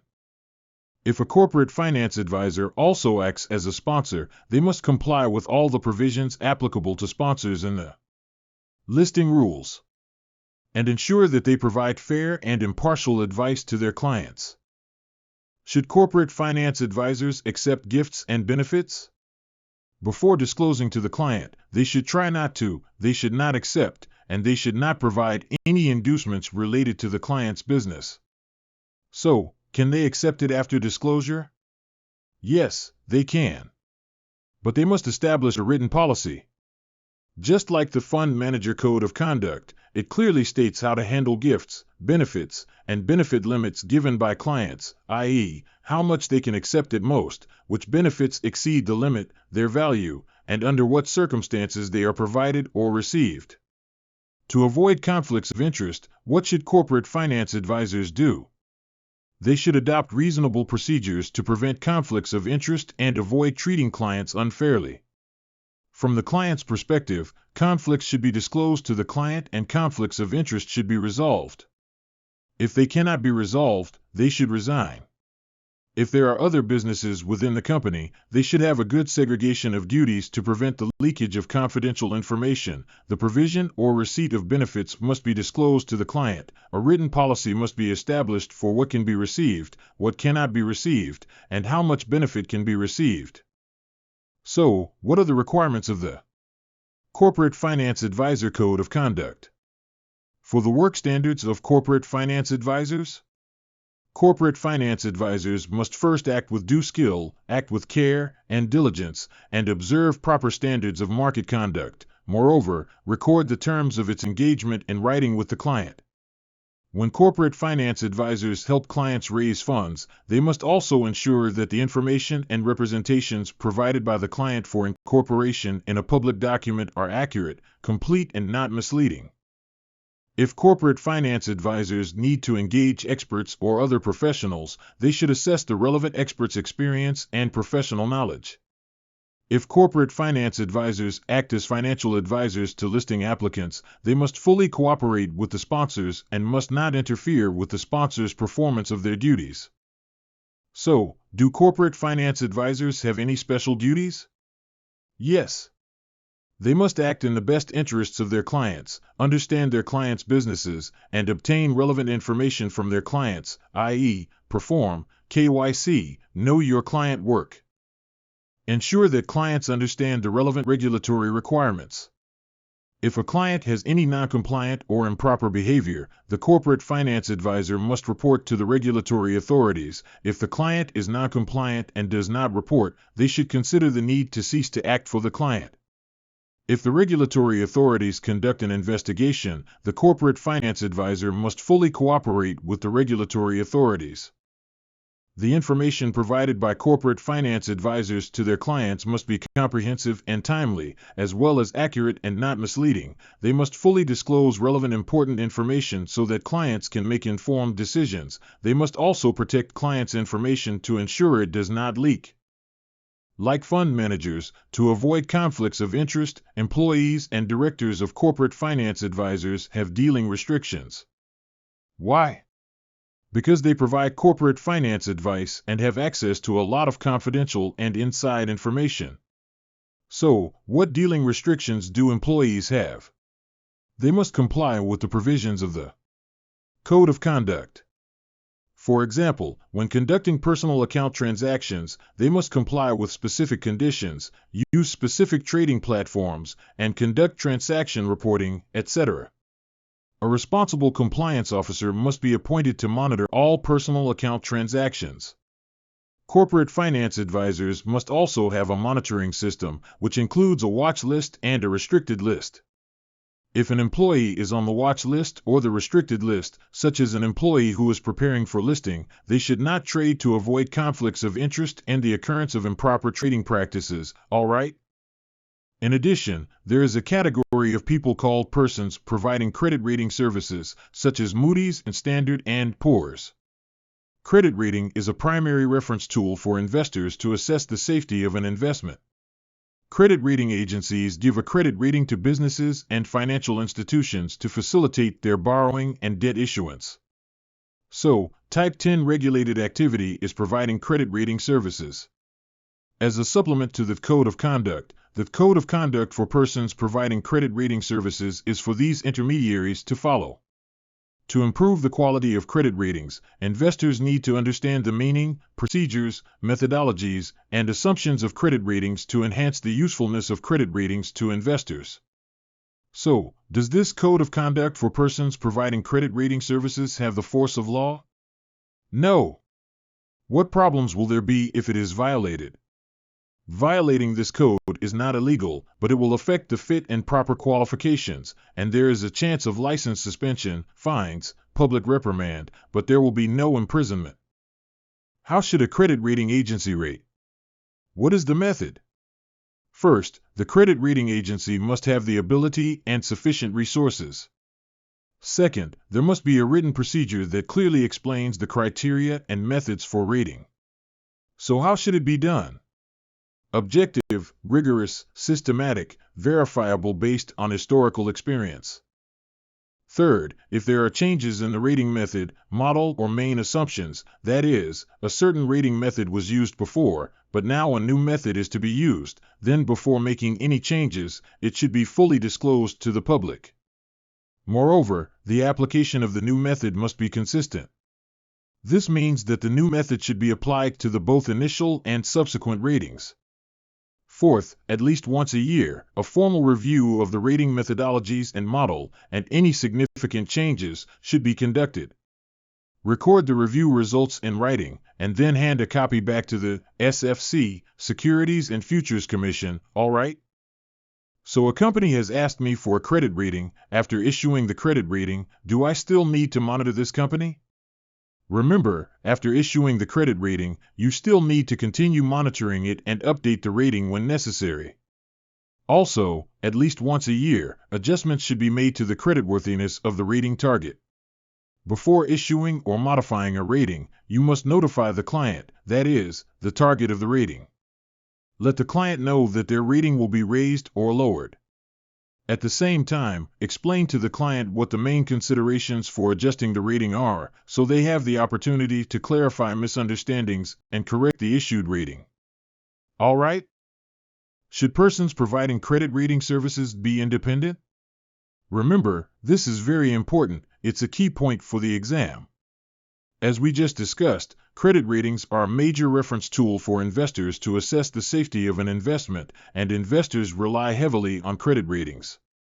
Therefore, the determination of credit ratings should be objective and only influenced by factors related to credit assessment. Credit rating agencies, their representatives and employees should maintain independence and have the ability to minimize, identify, and deal with conflicts of interest appropriately. This can prevent credit ratings from being affected by conflicts of interest.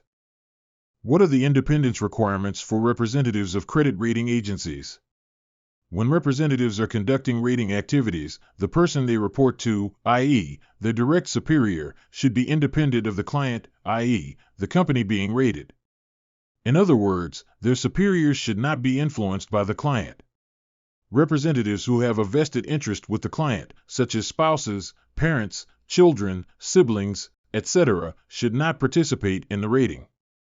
The remuneration of representatives should not be tied to the income brought by the clients they are responsible for rating. If the client is willing to pay more, the remuneration of the representative will increase, and the representative is likely to give the client a high rating in order to increase income, which will affect the fairness of the rating. The representative responsible for discussing fees with clients should be separate from the representative responsible for ratings. The representative responsible for ratings should not discuss fees with clients. For example, Ms. Chan of Woodmouth Investment, a credit rating agency, is the manager responsible for issuing credit ratings in the company. One day, because other employees were not available, the boss asked her to go to ABC Oil Company to discuss the fees for credit ratings. Ms. Chan does the rating, and now she is also discussing fees. Do you all feel that, if more money is given, can the rating be done better? Therefore, employees who do ratings should not participate in sales, should not discuss fees with clients, okay? Representatives directly involved in ratings and their relatives should not buy or sell the client's financial products. Representatives and employees of credit rating agencies should not accept gifts or favors from clients. When providing rating services to clients, the general fee arrangements of credit rating agencies must be publicly disclosed, such as the fees for services based on the type of service, the size of the client, or the complexity of the rating, etc. Credit rating agencies are prohibited from entering into any contingent fee arrangement for providing credit rating services. For example, if a company gets a higher rating, the credit rating agency can charge a higher fee. Such arrangements for fees are not allowed. Can a credit rating agency have ancillary businesses? So, can a credit rating agency have ancillary businesses? Remember, a credit rating agency only does credit ratings. If they want to do ancillary businesses, is it allowed?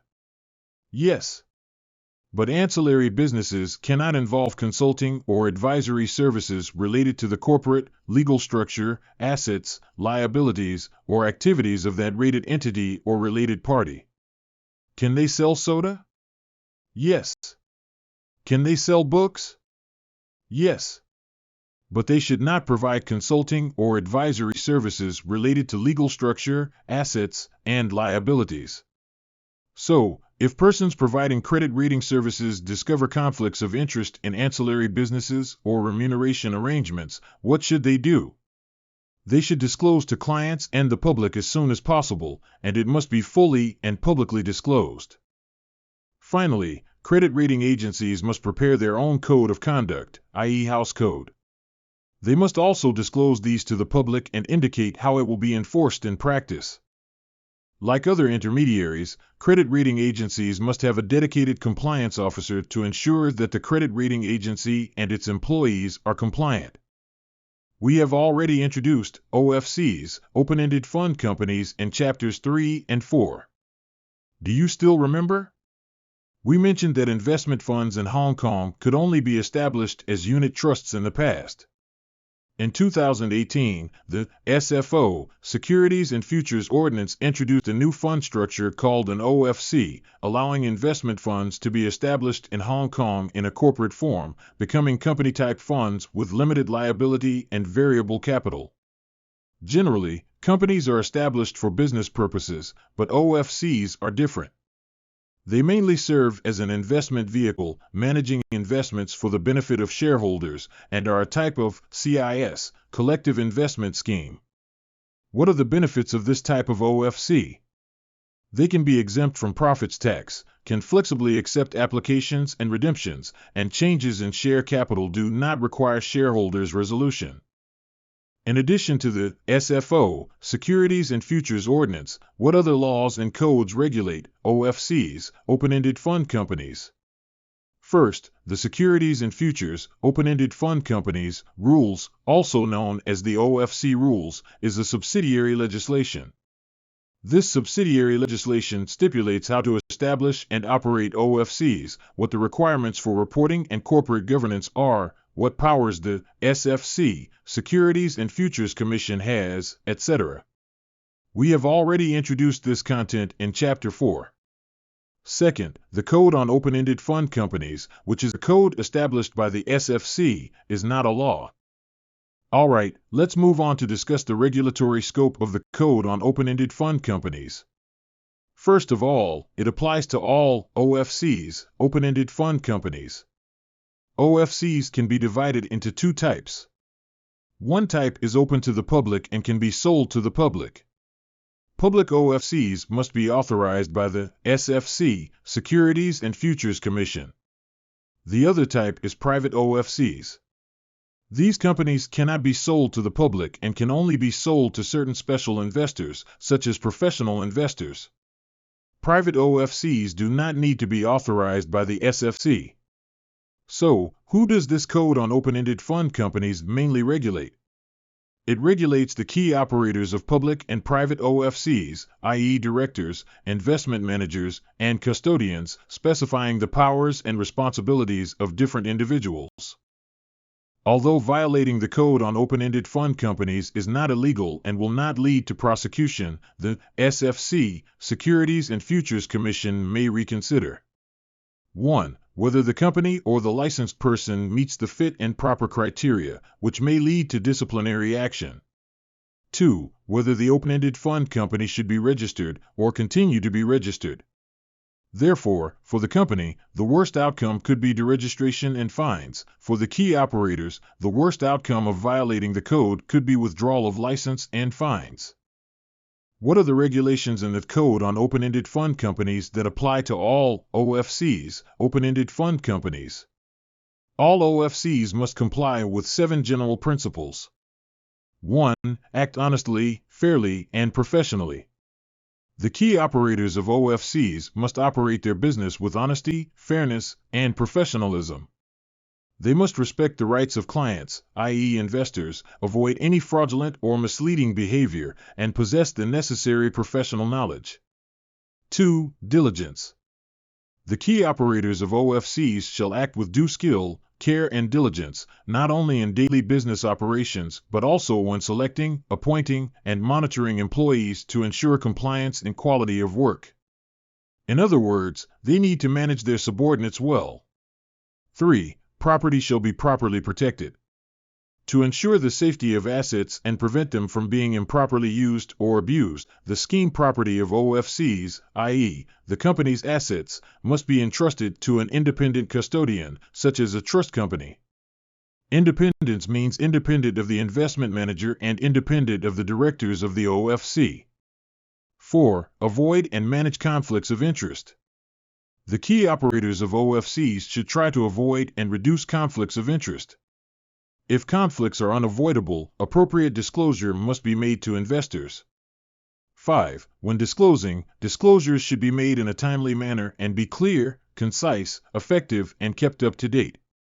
6. The company and its key operators must comply with all applicable regulatory requirements and cooperate with regulatory authorities. What should be done in case of a material breach? They must immediately notify the SFC, Securities and Futures Commission, proactively. 7. To ensure the legality and normativity of the company's operation, the company and its key operators must ensure compliance with the instrument of incorporation and offering documents of the OFC when operating. As we've previously discussed, all OFCs, open-ended fund companies, must be registered with the Securities and Futures Commission, SFC, before they can be established. Do you remember the process?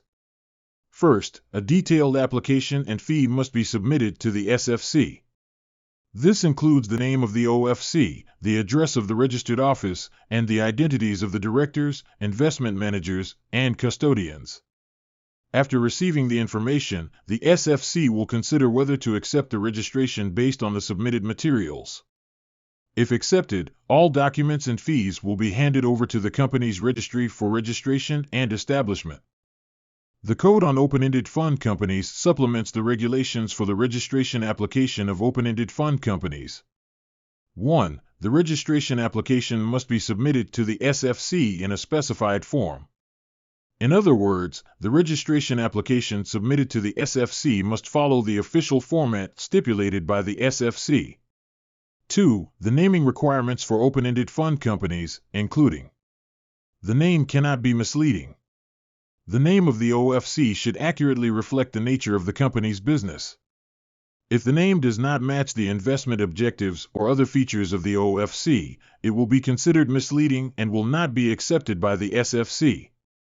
For example, if a company primarily invests in the local real estate market but changes its name to Castle Peak Technology Open-Ended Fund Company, it would be misleading as it suggests that the company's investment focus is in the technology sector. Also, it should not have the same name as another existing OFC. To avoid confusion, each company's name should be unique.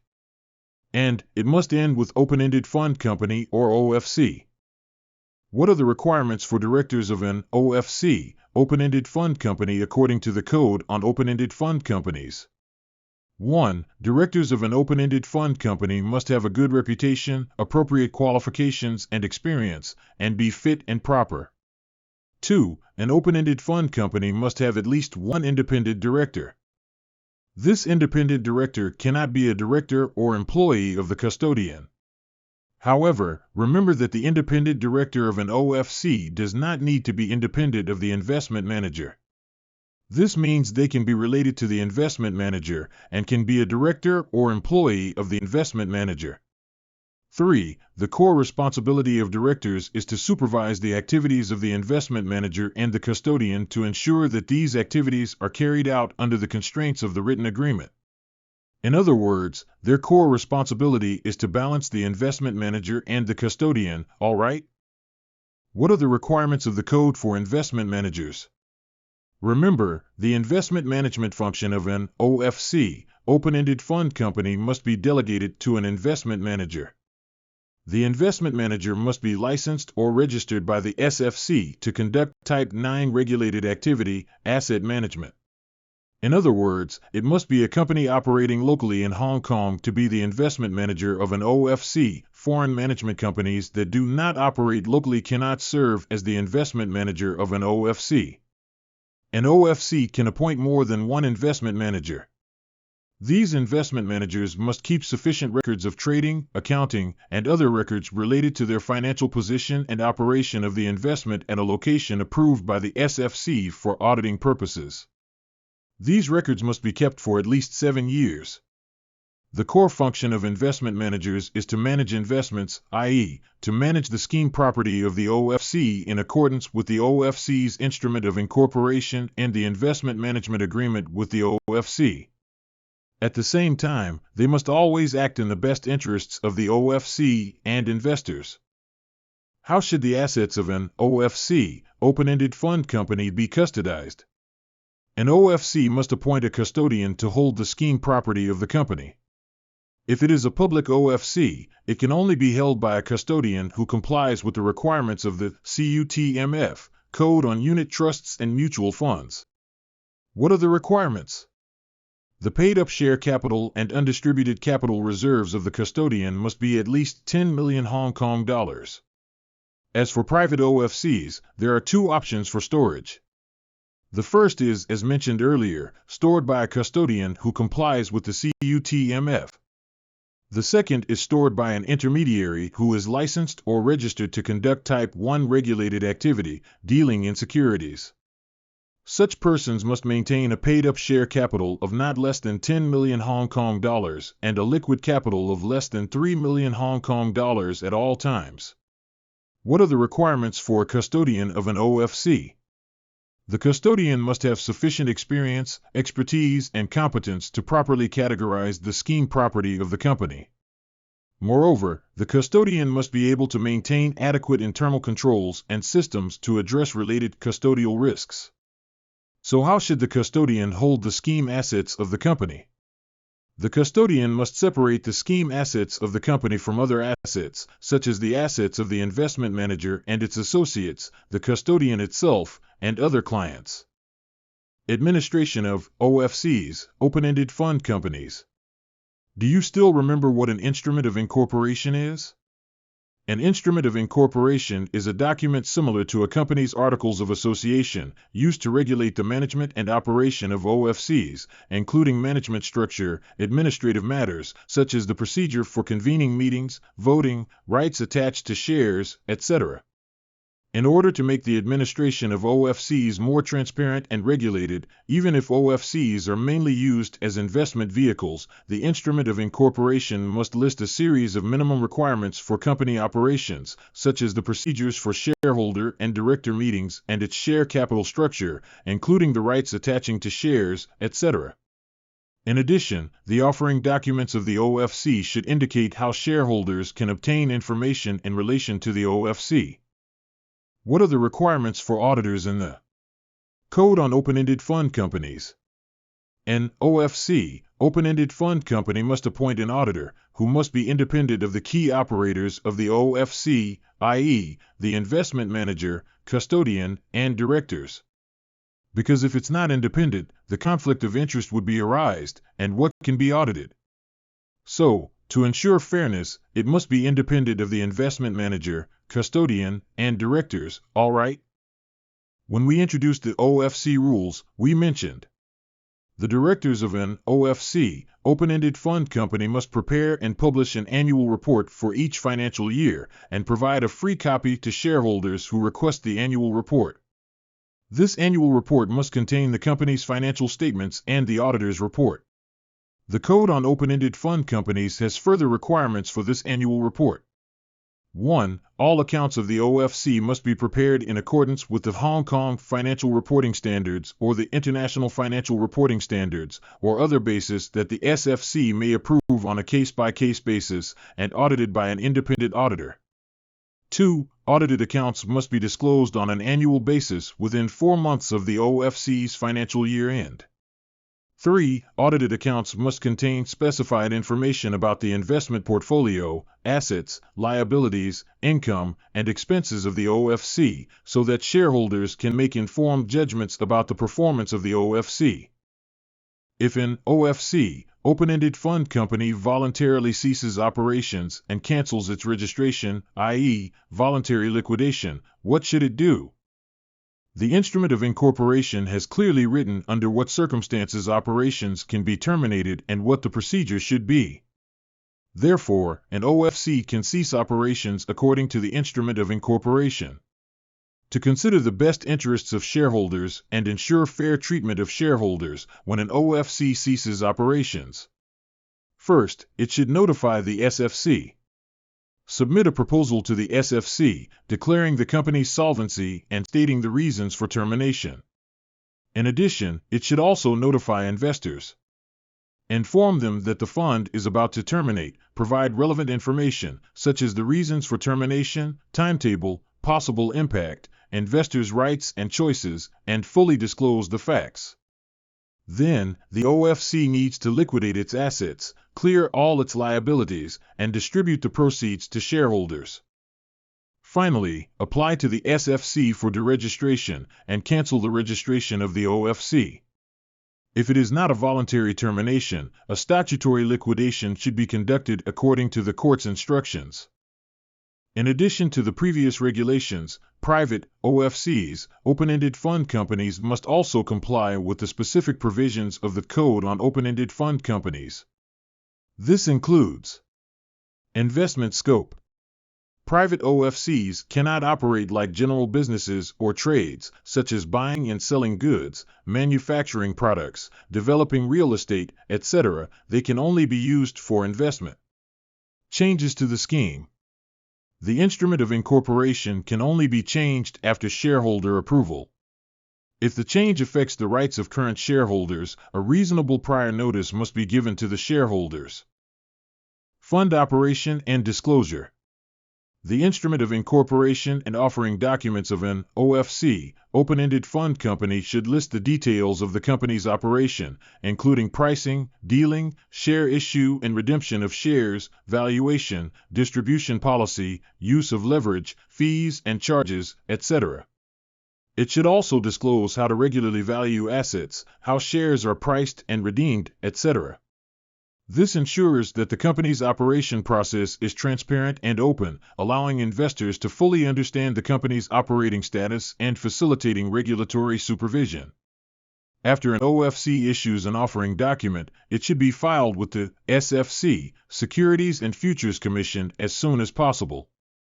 If there are any changes afterwards, they need to be filed with the SFC within 7 days after the revision.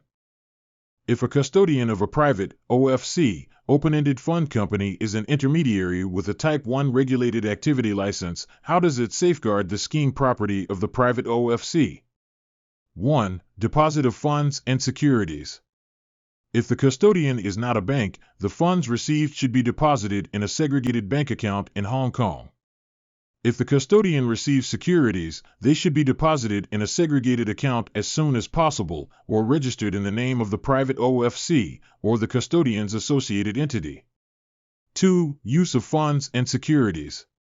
The funds or securities received can be traded according to the company's written directions or standing authority. In addition, they can be used for trade settlement or for posting margin.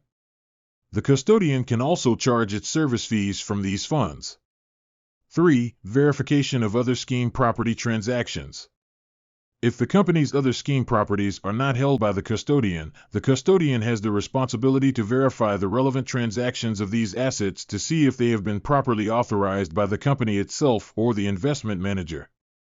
For example, the OFC MAC invested in a piece of land. Since this land is a physical asset, not cash or securities, and is not held by the custodian. If MAC decides to sell this land, the custodian needs to verify whether the company or its investment manager has approved this transaction. The custodian also has the right to appoint a sub-custodian, but such appointment must be based on a foundation that will not diminish the responsibilities and obligations of the custodian. The custodian must keep the accounting and other records of the private OFC, open-ended fund company for at least 7 years as audit trails.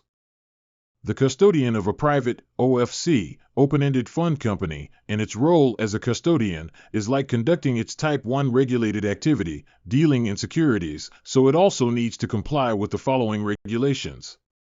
Securities and Futures, Client Securities, Rules. Securities and Futures, Client Money, Rules. Securities and Futures, Keeping of Records, Rules. Code of Conduct. ICG.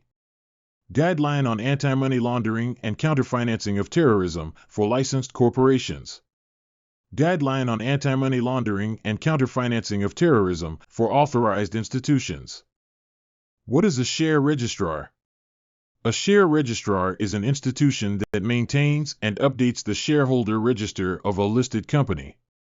It is primarily responsible for recording and tracking all shareholder lists and the number of shares each shareholder owns. They also provide other related services, such as handling share transfers, dividend distribution, managing shareholder meetings, and executing corporate actions. In Hong Kong, the share registrar can also be referred to as the Share Registrar and Transfer Office. The Share Registrar and Transfer Office must become a member of the Federation of Share Registrars Limited to be recognized as an approved share registrar. Why must it become an approved share registrar? Because the Share Registrar and Transfer Office of each listed company is appointed by them. The listing rules stipulate that listed companies can only appoint approved share registrars to keep their shareholder register in Hong Kong for them. The Code of Conduct for Share Registrars applies to the Share Registrar and Transfer Office. Although they do not need to be licensed, they still have to comply with this code. Are there any examples? The Federation of Share Registrars Limited currently has 19 members, including Computershare Hong Kong Investor Services Limited, Tricor Group, and Union Registrars Limited, which are all recognized share registrars.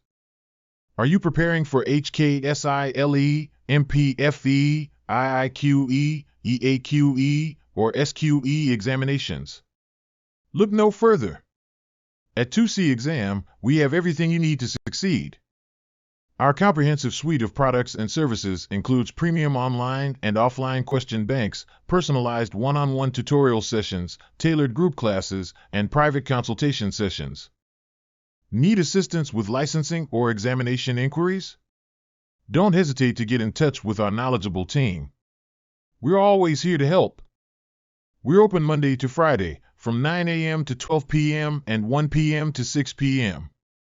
You can reach us by phone at 211-09644 or send us a message on WhatsApp at 934-72064. Need to send us a fax? Our fax number is 211-19644. Prefer email? Drop us a line at info@2cexam.com. And don't forget to connect with us on WeChat, HK2C Exam. Choose 2C Exam, your path to exam success. Reach out to us today and let us help you achieve your goals.